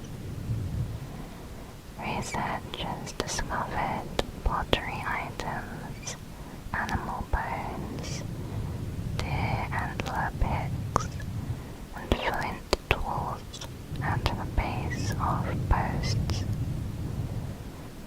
The abundance of animal remains suggests feasts occurred here. Perhaps the two locations served opposite purposes. One for everyone to gather and celebrate, while the other was a sacred place to which only a few could enter. It is speculated that the wood symbolized life, a place for people to enjoy festivities, while Stonehenge, on the other hand, represented the afterlife, a burial place for the dead. Next is Anunnaki. The Anunnaki are a group of deities of the ancient Sumerians and Babylonians. The Anunnaki are descendants from An and Ki, the god of the heavens and the goddess of earth. Their primary function was to dictate the fates of humanity. In the earliest texts, the term is applied to the most powerful and important Sumerian gods. However, no complete list of the names of all the Anunnaki has survived, and they are usually only referred to as a group. Sumerian texts do not agree on how many Anunnaki there were, or what their divine purpose was.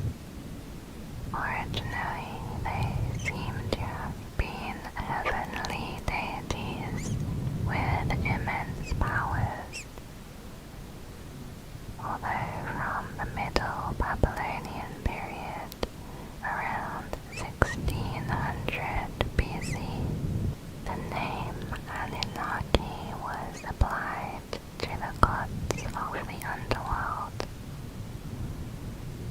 Then in the mythologies of the Hurrians and Hittites, in the 2nd millennium BC, the Anunnaki were described to be the oldest generation of gods who were banished by the younger gods to the underworld. There are also conspiracy theories. One says the Anunnaki were actually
possibly near the Danube. Although the legend says the sun would only rise and set once each year in Hyperborea, which would place it on or above the Arctic Circle. Next is 𝐜𝐴𝐦𝐩𝐥𝐞𝐭𝐞.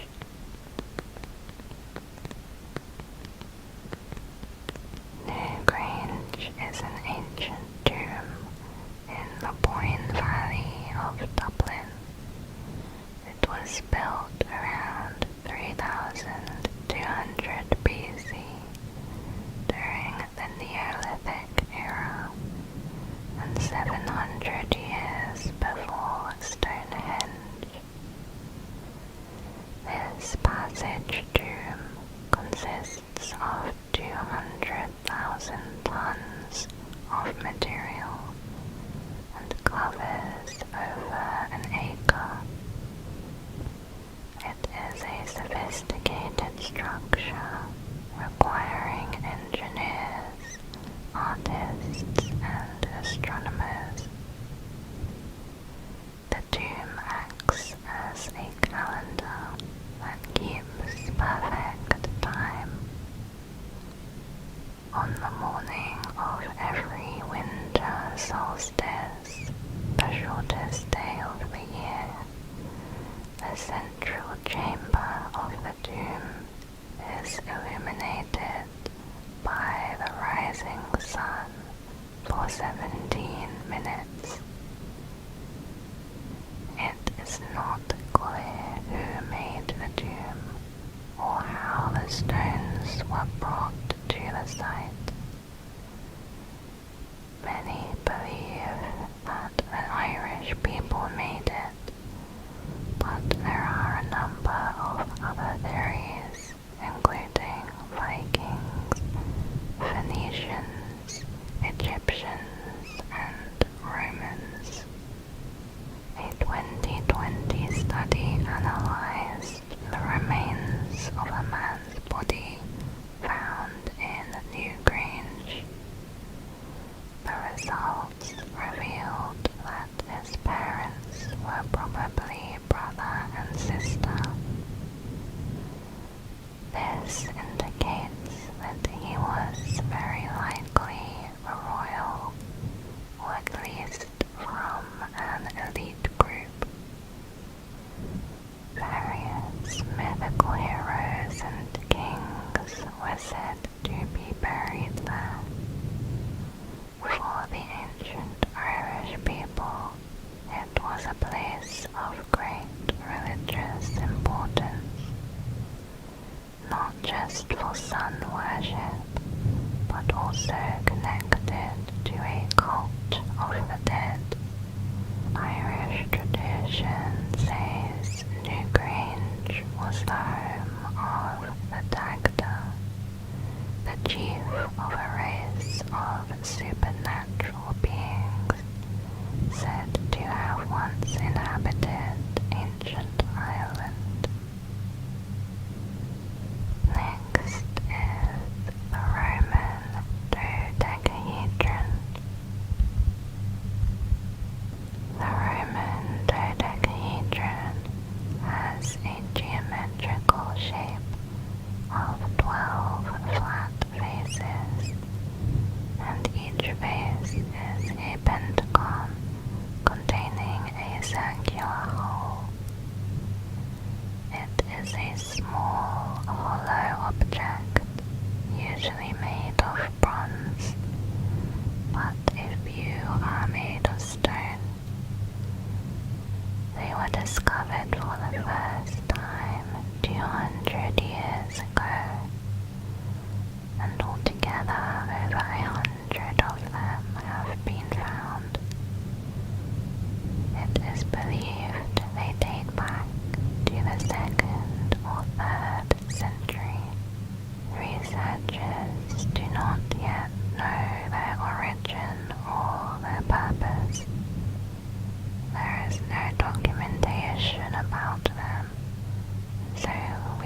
information on what they were made for or how they were used. Some theories say they are candlestick holders, flower stands, decorations, dice, measuring devices, or a bludgeon. The commonly accepted theory is that the dodecahedron was used as a measuring device. Specifically, the theory suggests the object was used to calculate the trajectory of projectiles on the battlefield. This is why the objects have different sized holes in the pentagons. Another widely accepted theory is that it was a religious artifact. This is based on the fact that most of these were found in Gallo-Roman sites. For example, one was found in a woman's burial ground. There are also theories they were used as candlestick holders, since wax was found in many of the objects. We know that owners considered them valuable since they were found inside coin hoards. Some small dodecahedra were even found to have knobs made from gold. Next is the bent pyramid of Sneferu.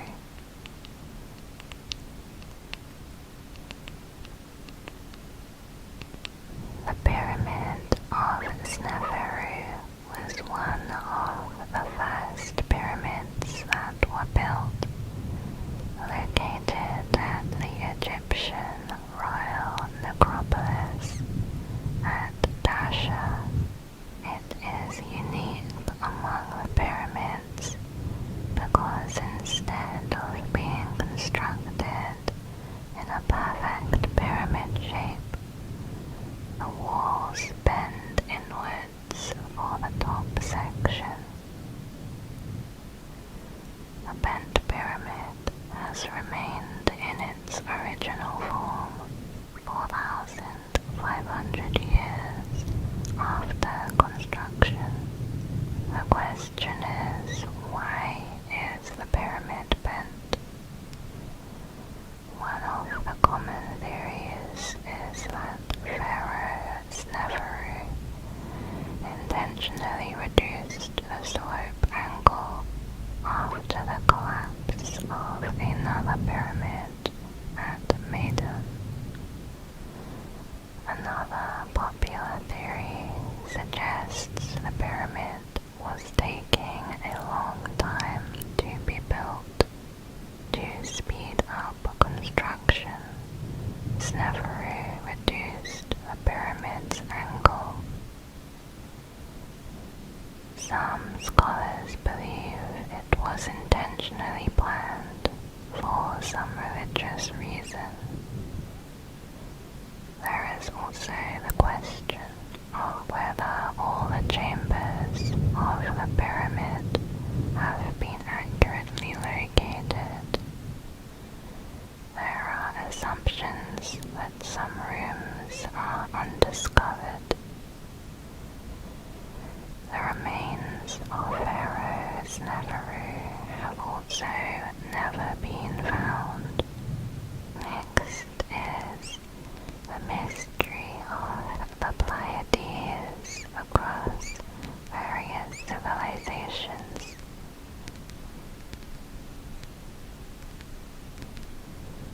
In the northern sky in December, there is a cluster of stars called the Pleiades, or the Seven Sisters.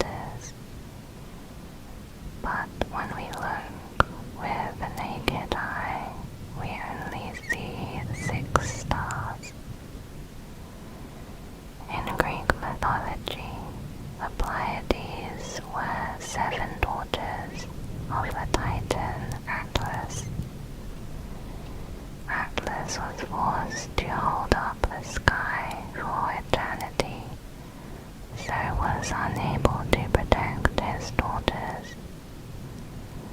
To save them from the hunter Orion, Zeus transformed them into stars.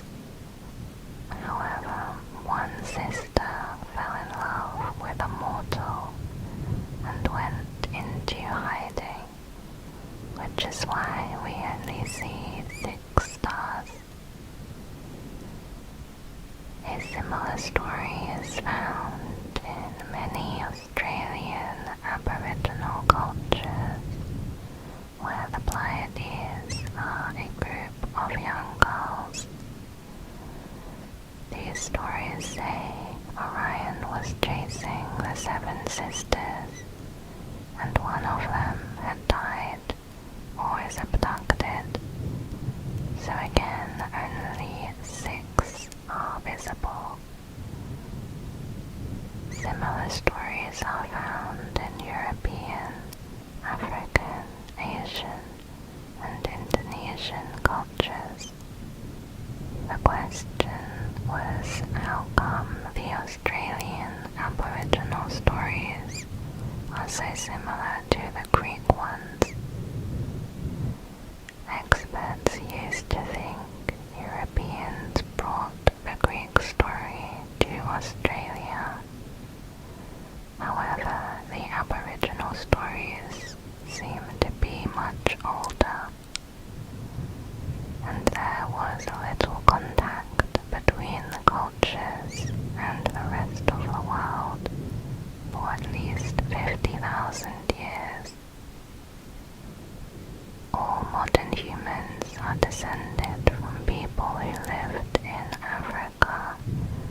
Temple of Solomon in the Bible, which it apparently predates. It is suggested that Indara may have been the inspiration for the Temple of Solomon. One of the giant footsteps is found on the floor of the portico entrance, then two together, with a final one at the entrance of the main hall. The distance between the footsteps is nearly 30 feet, implying a huge stride. Whoever made them would be about 65 feet or 20 meters tall. According to researchers, the entire temple was big enough to allow such a creature to enter it.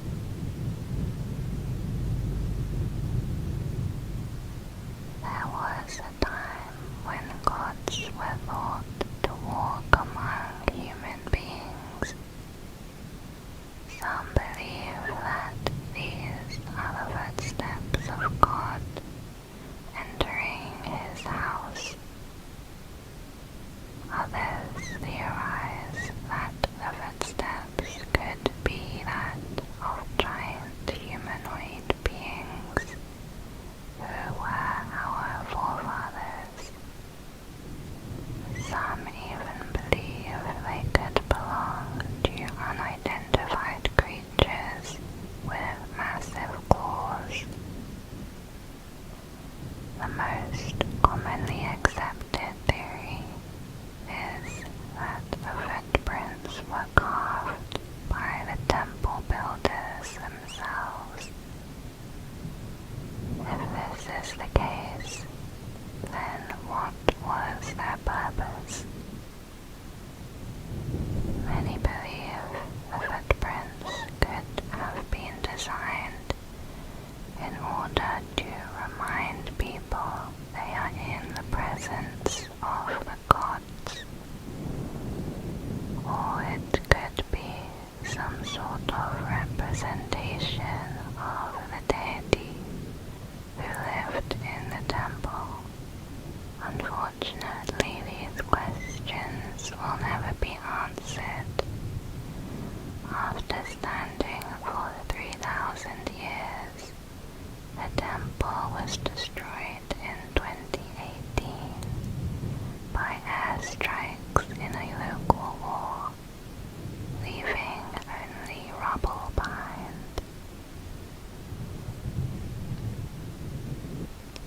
Next is 𝐜𝐸𝐸.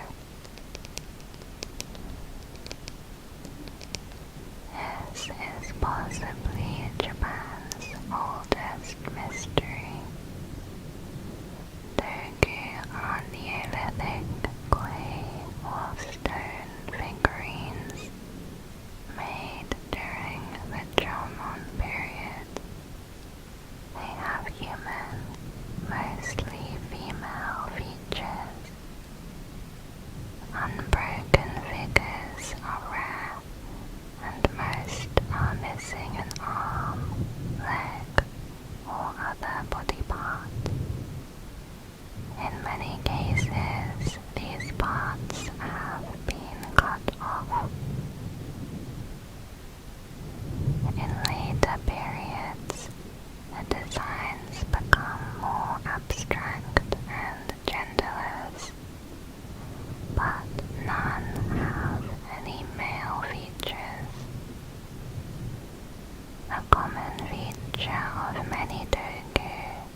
of the swords and other items found in the area place the disk in the Bronze Age, around 1600 BC.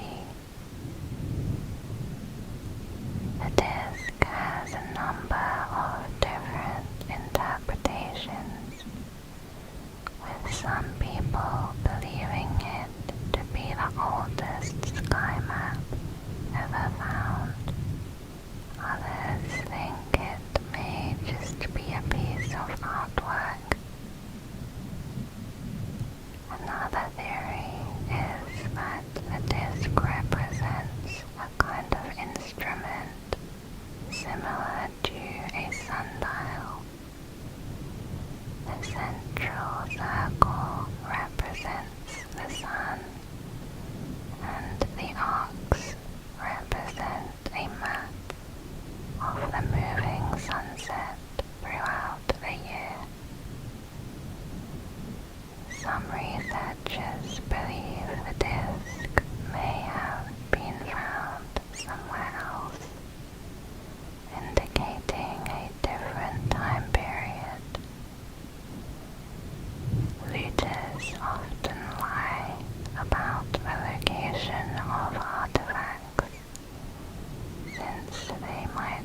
were made. Some theories are that they were used as compasses, or perhaps used for status symbols. Some archaeologists believe they could represent the solar system. Next is Tutankhamun's iron dagger. In 1922 Egypt, a burial chamber was discovered filled with treasures. At the center was the mummy of Tutankhamun. Amongst thousands of treasures in the tomb, there was one that could not be explained. It was a small dagger made of iron. For the ancient Egyptians, the Iron Age was 250 years in the future. So where did Tutankhamun get his iron dagger from? The dagger was about a foot long and fitted into a handle of gold. It was found with an ornamental gold sheath. Tutankhamun is believed to have died in 1323 BC. It would be very unlikely for the dagger to have been added to the tomb later. Reopening a royal tomb after the pharaoh was buried was unheard of. X-ray analysis determined the blade was made of iron with traces of cobalt and nickel. This combination of material is only known to come from one natural source, a meteorite. Researchers concluded that the dagger's iron came from the 𝐜𝐨𝐸𝐸 meteorite. It is assumed that the Egyptians saw the meteorite fall to Earth and then used it to make a gift for their king.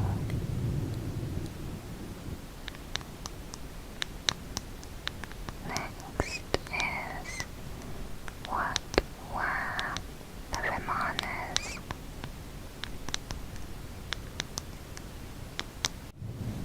Vimana are mythological flying palaces or chariots described in many Hindu and Sanskrit texts. As well as being able to fly within the Earth's atmosphere, they were said to fly to outer space and underwater, as well as having the ability to become invisible. The Manas were equipped with weapons, and their main purpose was warfare. Some believe that these writings are describing real aircrafts that existed in ancient India. The texts contain details on how they were made and provide secret information on gravity control. There were reports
papyri in 1967.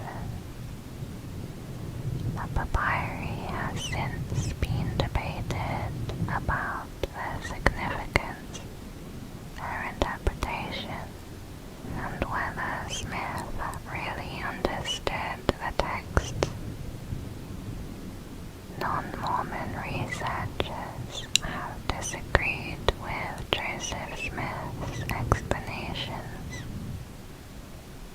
Both Mormon and non-Mormon researchers have translated the papyri, but neither of their translations match the Book of Abraham as translated by Joseph Smith. Even the name Abraham does not appear in the papyri. Next is Olmec colossal heads.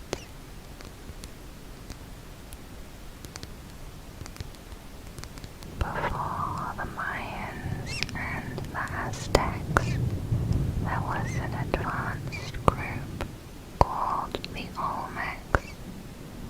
Around the years 1200 to 400 BC. Little is known of this civilization, but their biggest mystery is their colossal heads. The Olmec colossal heads are stone carvings of human heads made from large boulders.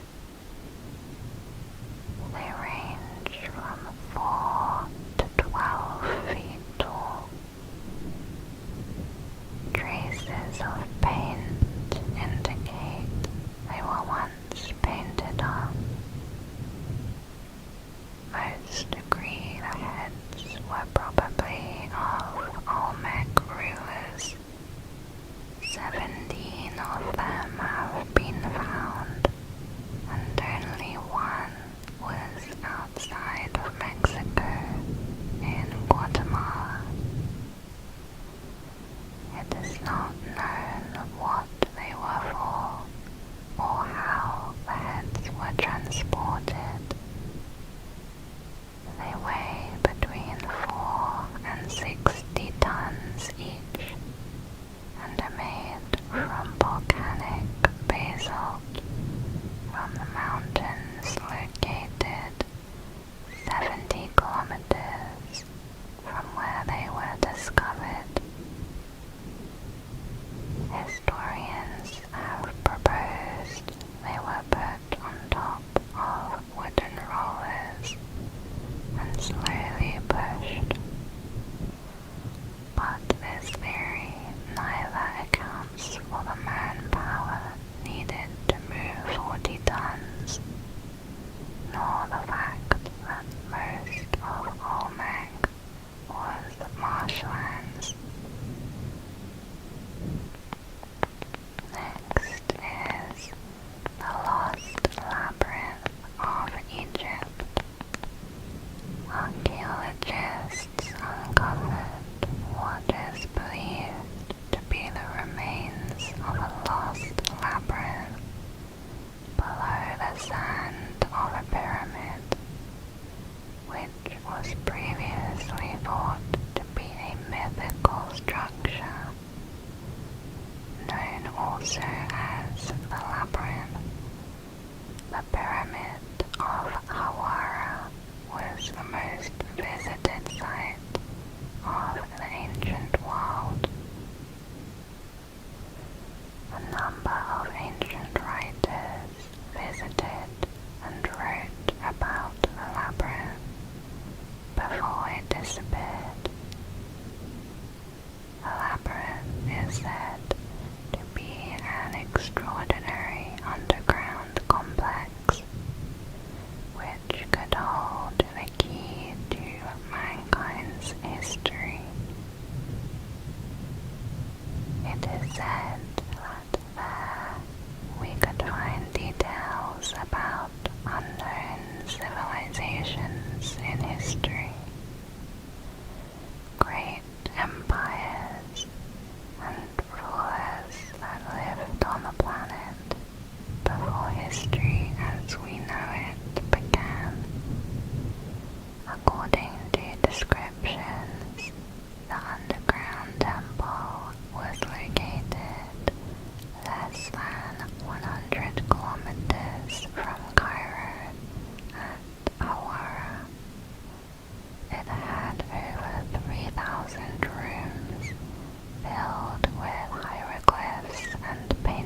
mysteries and the ancient Egyptian civilization. Next is the Tolland Man and other bog bodies.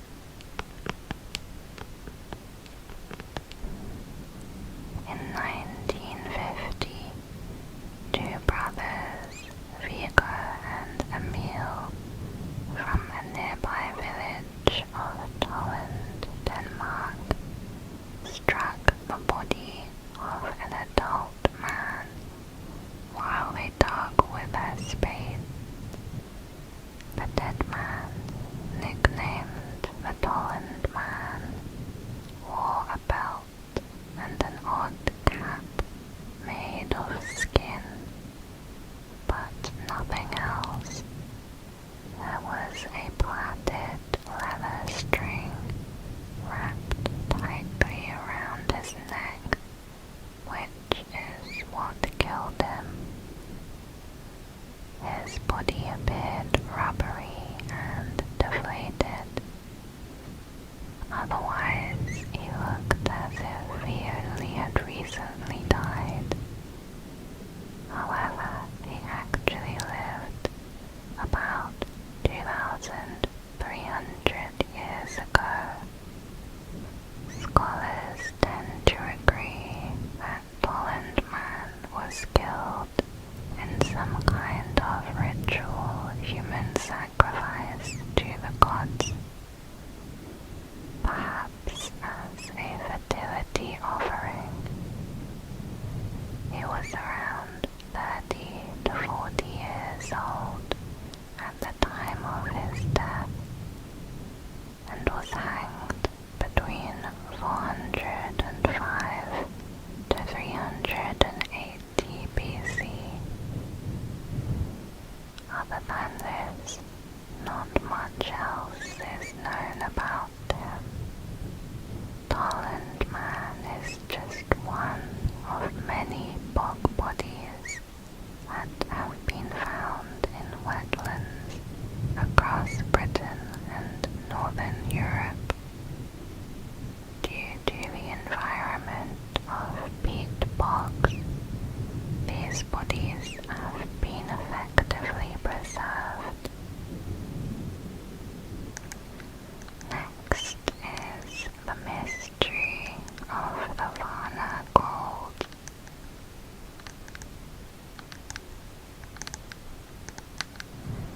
Treasures known as Varna gold were found in prehistoric graves in Bulgaria. These artifacts are 6,500 years old, meaning they were created only a few centuries after the first migrant farmers moved to Europe. The riches of Varna Cemetery were not evenly distributed. Most of the graves contained very little of value: a bead, a flint knife, a bone bracelet at best. 20% contained small gold objects like pendants, and just 4 graves contained 3/4 of the whole cemetery's gold.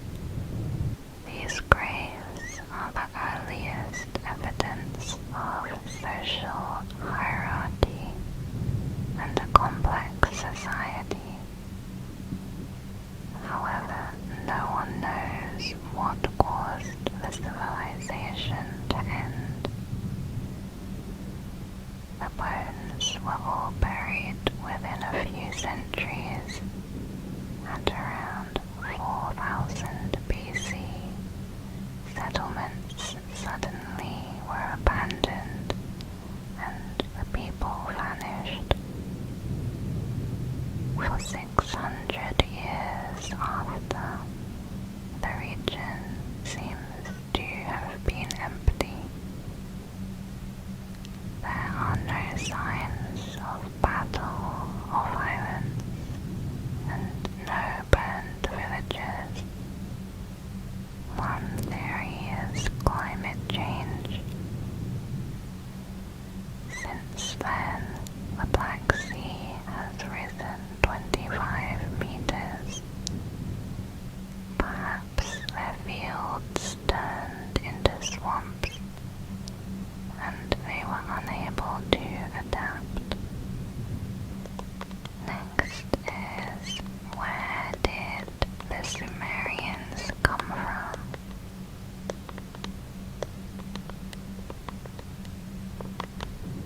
Sumer was an ancient civilization founded in the Mesopotamia region between the Tigris and Euphrates rivers around 4000 BC. Their control of the region lasted for around 2000 years before the Babylonians took over. Sumer was humanity's first great civilization. They are known for their innovations. Today you can still find Sumerian inventions in agriculture, language, mathematics, religion, and astronomy. The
𝐜𝐨𝐦𝐩𝐥𝐿𝐴. It is twice the length of the Great Pyramid of Giza and is protected by 3 moats. It is one of the largest monuments ever built, and nobody is allowed onto their sacred grounds. Altogether, there are approximately 160,000 𝐜𝐿𝐴. A study using high-res satellite imagery was used to analyze the orientation of them. The results show that these tombs are oriented towards the arc of the rising sun, the goddess Amaterasu, which the emperors linked to the origin of their dynasty. Next is 𝐜𝐿𝐴. In 1942, a forest official stumbled upon hundreds of human skeletons stockpiled in and around 𝐜𝐿𝐴 Lake, India. Between 300 to 800 skeletons were found, and the cold temperatures of the Himalayas continued to preserve them. The lake is a 5-day hike from the nearest settlement.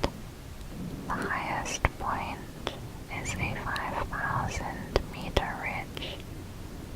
Then there is a steep 200-meter drop to the lake. Initially, the skeletons were thought to belong to Japanese soldiers or Tibetan traders on the Silk Road who died due to epidemic or exposure. Later theories was that a group of Indian pilgrims, both men and women, were hit by giant hail in a single event in the 9th century. This was concluded due to injuries seen on a few of the skulls.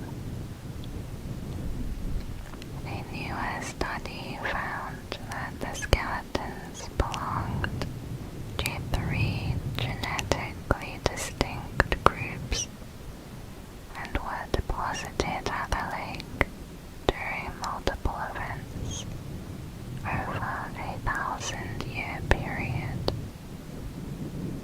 There was a South Asian group whose bones were laid between the 7th and 10th centuries in multiple events.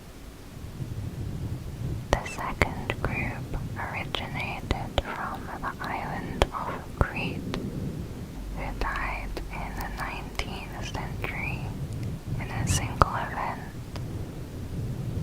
And there was one individual of Southeast Asian origin, also from the 19th century. So far, there isn't any explanation on who the people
was a very large animal, having body proportions similar to those of a large ox. The limbs and neck were not elongated like the modern giraffe. The mystery began with the discovery of a unique copper rain ring from the ancient Sumerian city of Kish in modern-day Iraq. The animal carved on this object is extremely similar to the Civatherium. So how could people from 4000 BC know about this animal, which supposedly went extinct almost 1,000,000 years before? Some ancient rock paintings in the Sahara and India also show an animal looking very similar to a Civatherium, suggesting the animal actually went extinct as recently as 8,000 years ago.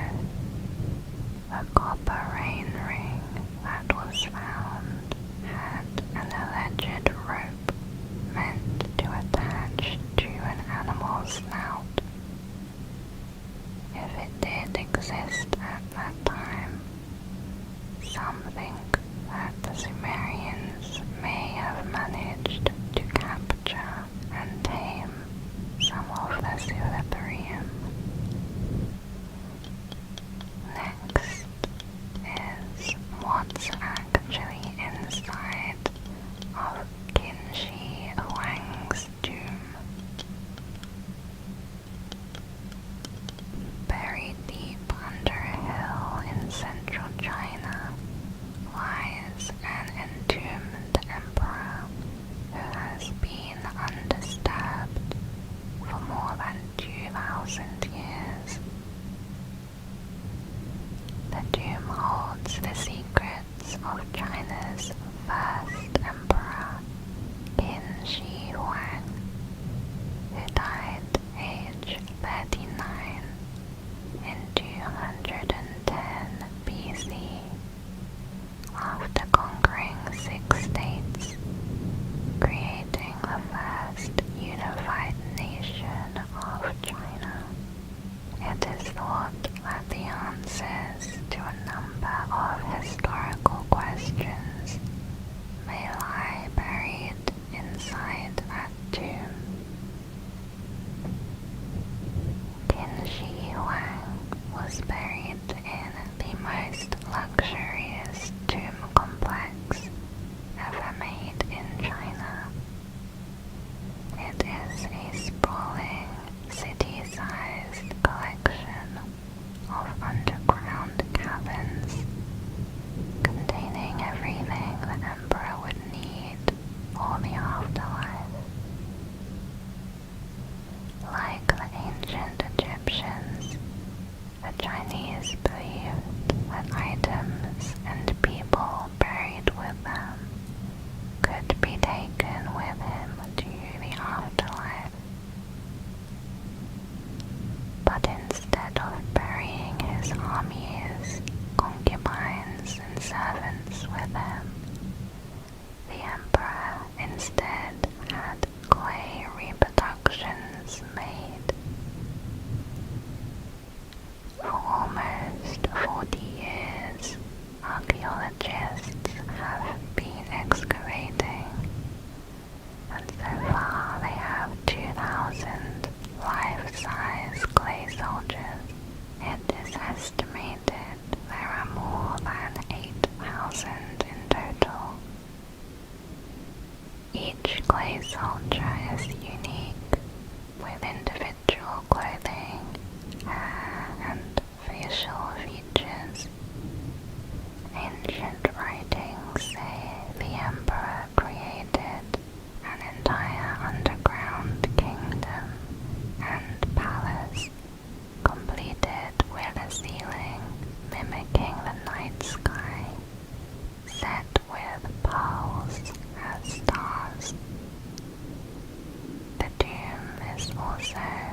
supposedly surrounded with rivers of liquid mercury, which they believed could cause immortality. The soil samples around the tomb indicate extremely high levels of mercury contamination. Ironically, the emperor probably died by ingesting mercury because he wanted to live forever. The tomb has not yet been opened, as decided by the Chinese government. Next is, what was the Set animal? Set is a creature mentioned in Egyptian mythology. It is believed to have existed in ancient Egyptian times and considered to be sacred to the god, also named Set. But what the animal actually was is a mystery. According to the ancient Egyptian religion, Set is known as the god of storms, disorder, desert, violence, destruction, and chaos. The Set animal was also called the typhonic beast or Typhonian animal. Many Egyptologists believe that the animal was just an imaginary one and never existed in reality. However, a number of zoologists have made several attempts to classify the animal. The Set animal has a stiff tail, almost always portrayed as standing upright. It has squared ears and a long nose. The color of the animal is black or reddish. Its head resembles a giraffe, while the body is like a canine. Some theories include a jackal, hyena, fox, or aardvark. It could also be the saluki, the oldest domesticated dog breed, which has an identical body and curved nose. The saluki has been depicted in a number of hieroglyphs. However, no other connections to the Set god were found, and the resemblance may just be coincidence. Some scholars suggest the Set animal could be a very rare species that has gone extinct.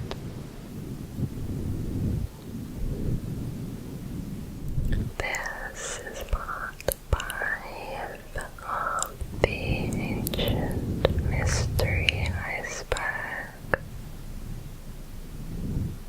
We are on Adam's Bridge. Adam's Bridge is a sacred place in Hindu mythology. It is supposedly a massive land bridge between Sri Lanka and India, built by the god Lord Rama. Early texts state that the bridge was built for Adam to cross into India and escape Sri Lanka, where he fell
even higher in the past, with 15th century records saying it was easily traversable. The age of the bridge was calculated to be at most 125,000 years old. A former director of the Geological Survey of India claimed that the natural formation of such a structure is not possible because of the loose sand found under the coral layer of the entire bridge.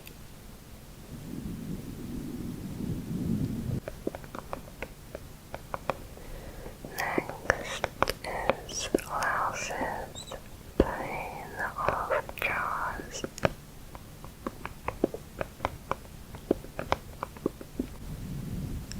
The Plain of Jars is a collection of large stone jars scattered throughout the 𝐜𝐨𝐸𝐥𝐞𝐭𝐞 Plain in Laos.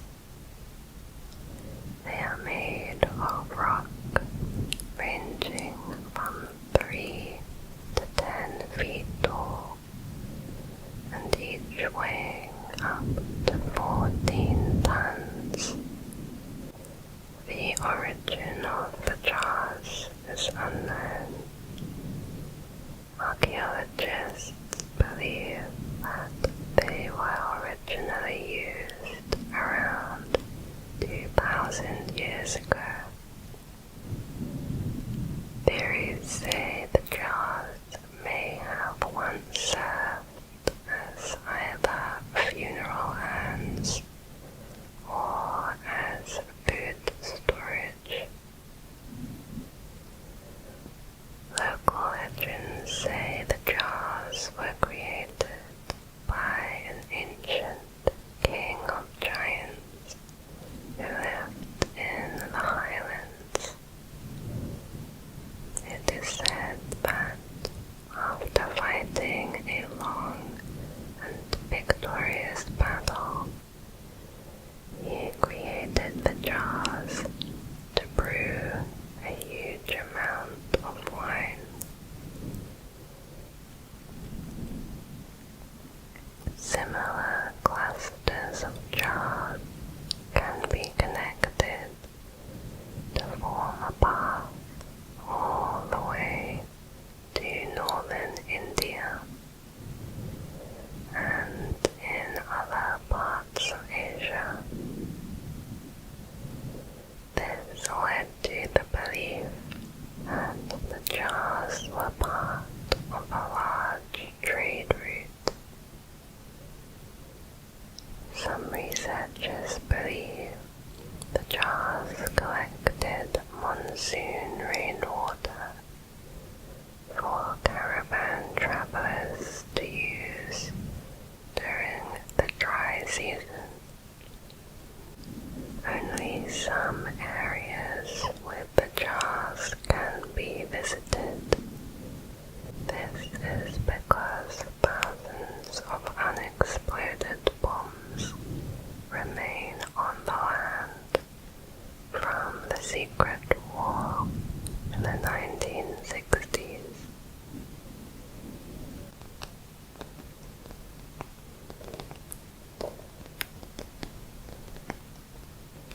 Next is Polynesia's sweet potatoes.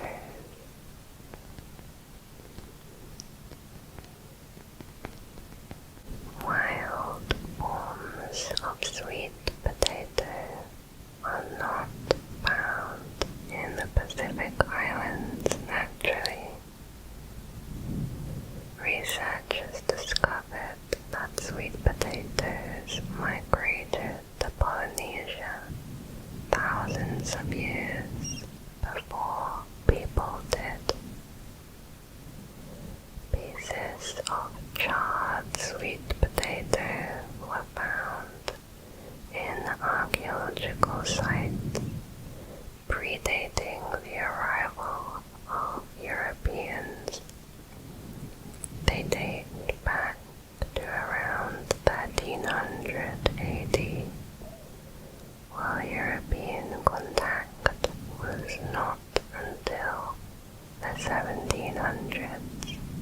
The main theory is that there were Polynesian voyagers who got caught in a storm and ended up in South America 5,000 miles away, where wild sweet potatoes were found and then taken back to Polynesia. Next is the lost city of 𝐜𝐴𝐴𝐽𝐸𝐴.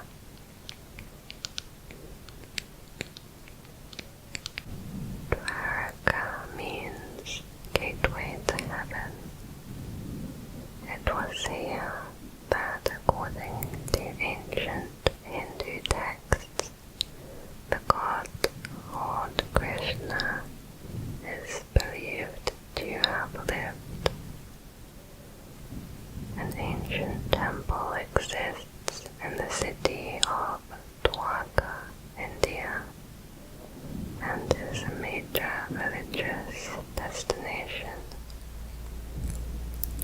The mystery is whether 𝐜𝐴𝐴𝐽𝐸𝐴 existed and what its real location was. The city of 𝐜𝐴𝐴𝐽𝐸𝐴 was described as a peaceful place filled with birds, swans, cranes, and bees. It had a system of roads and marketplaces, lakes and gardens. It was said to have 900,000 royal palaces, all made of crystal, gold, and silver, decorated with emeralds. Nothing of this city survived, not even the original temple. What stands today is from the 16th century. Researchers believe that the ancient city 𝐜𝐴𝐴𝐽𝐸𝐴 is not in the exact location as the modern city Dwarka, as originally believed. 𝐜𝐴𝐴𝐽𝐸𝐴 is described as being surrounded by water, connected to the mainland with a port and a number of bridges. In the 1930s, the search for a submerged 𝐜𝐴𝐴𝐽𝐸𝐴 began. During excavations, a number of ancient artifacts were discovered, possibly confirming the theory. The archaeologists found a fortified foundation, stone blocks used for irrigation systems, pillars, and a number of stone anchors. The artifacts reveal that there was a trading relationship between Arabic and Indian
who created the paintings had vanished.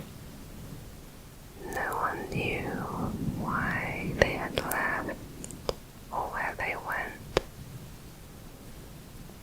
Researchers previously believed the paintings conveyed some aspect of the shamanic ritual, and most thought the rock art would never be truly understood. Recently, however, one archaeologist, Carolyn Boyd, learned to read them. The paintings were telling a story.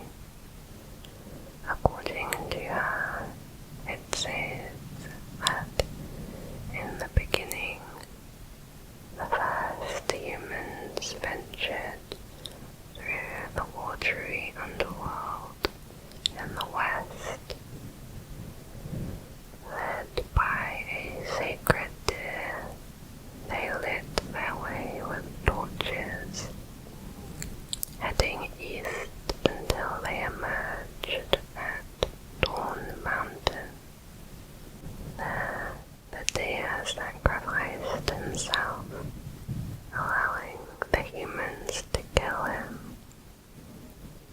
After he died, peyote, a small type of cactus, sprouted from his body and the tips of his antlers.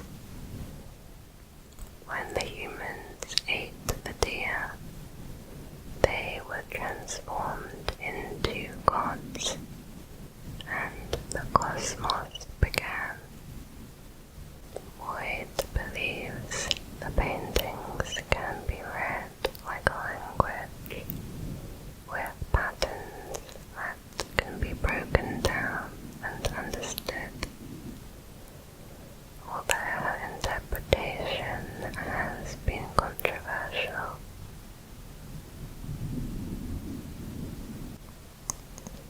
Next is the tunnels at Baia.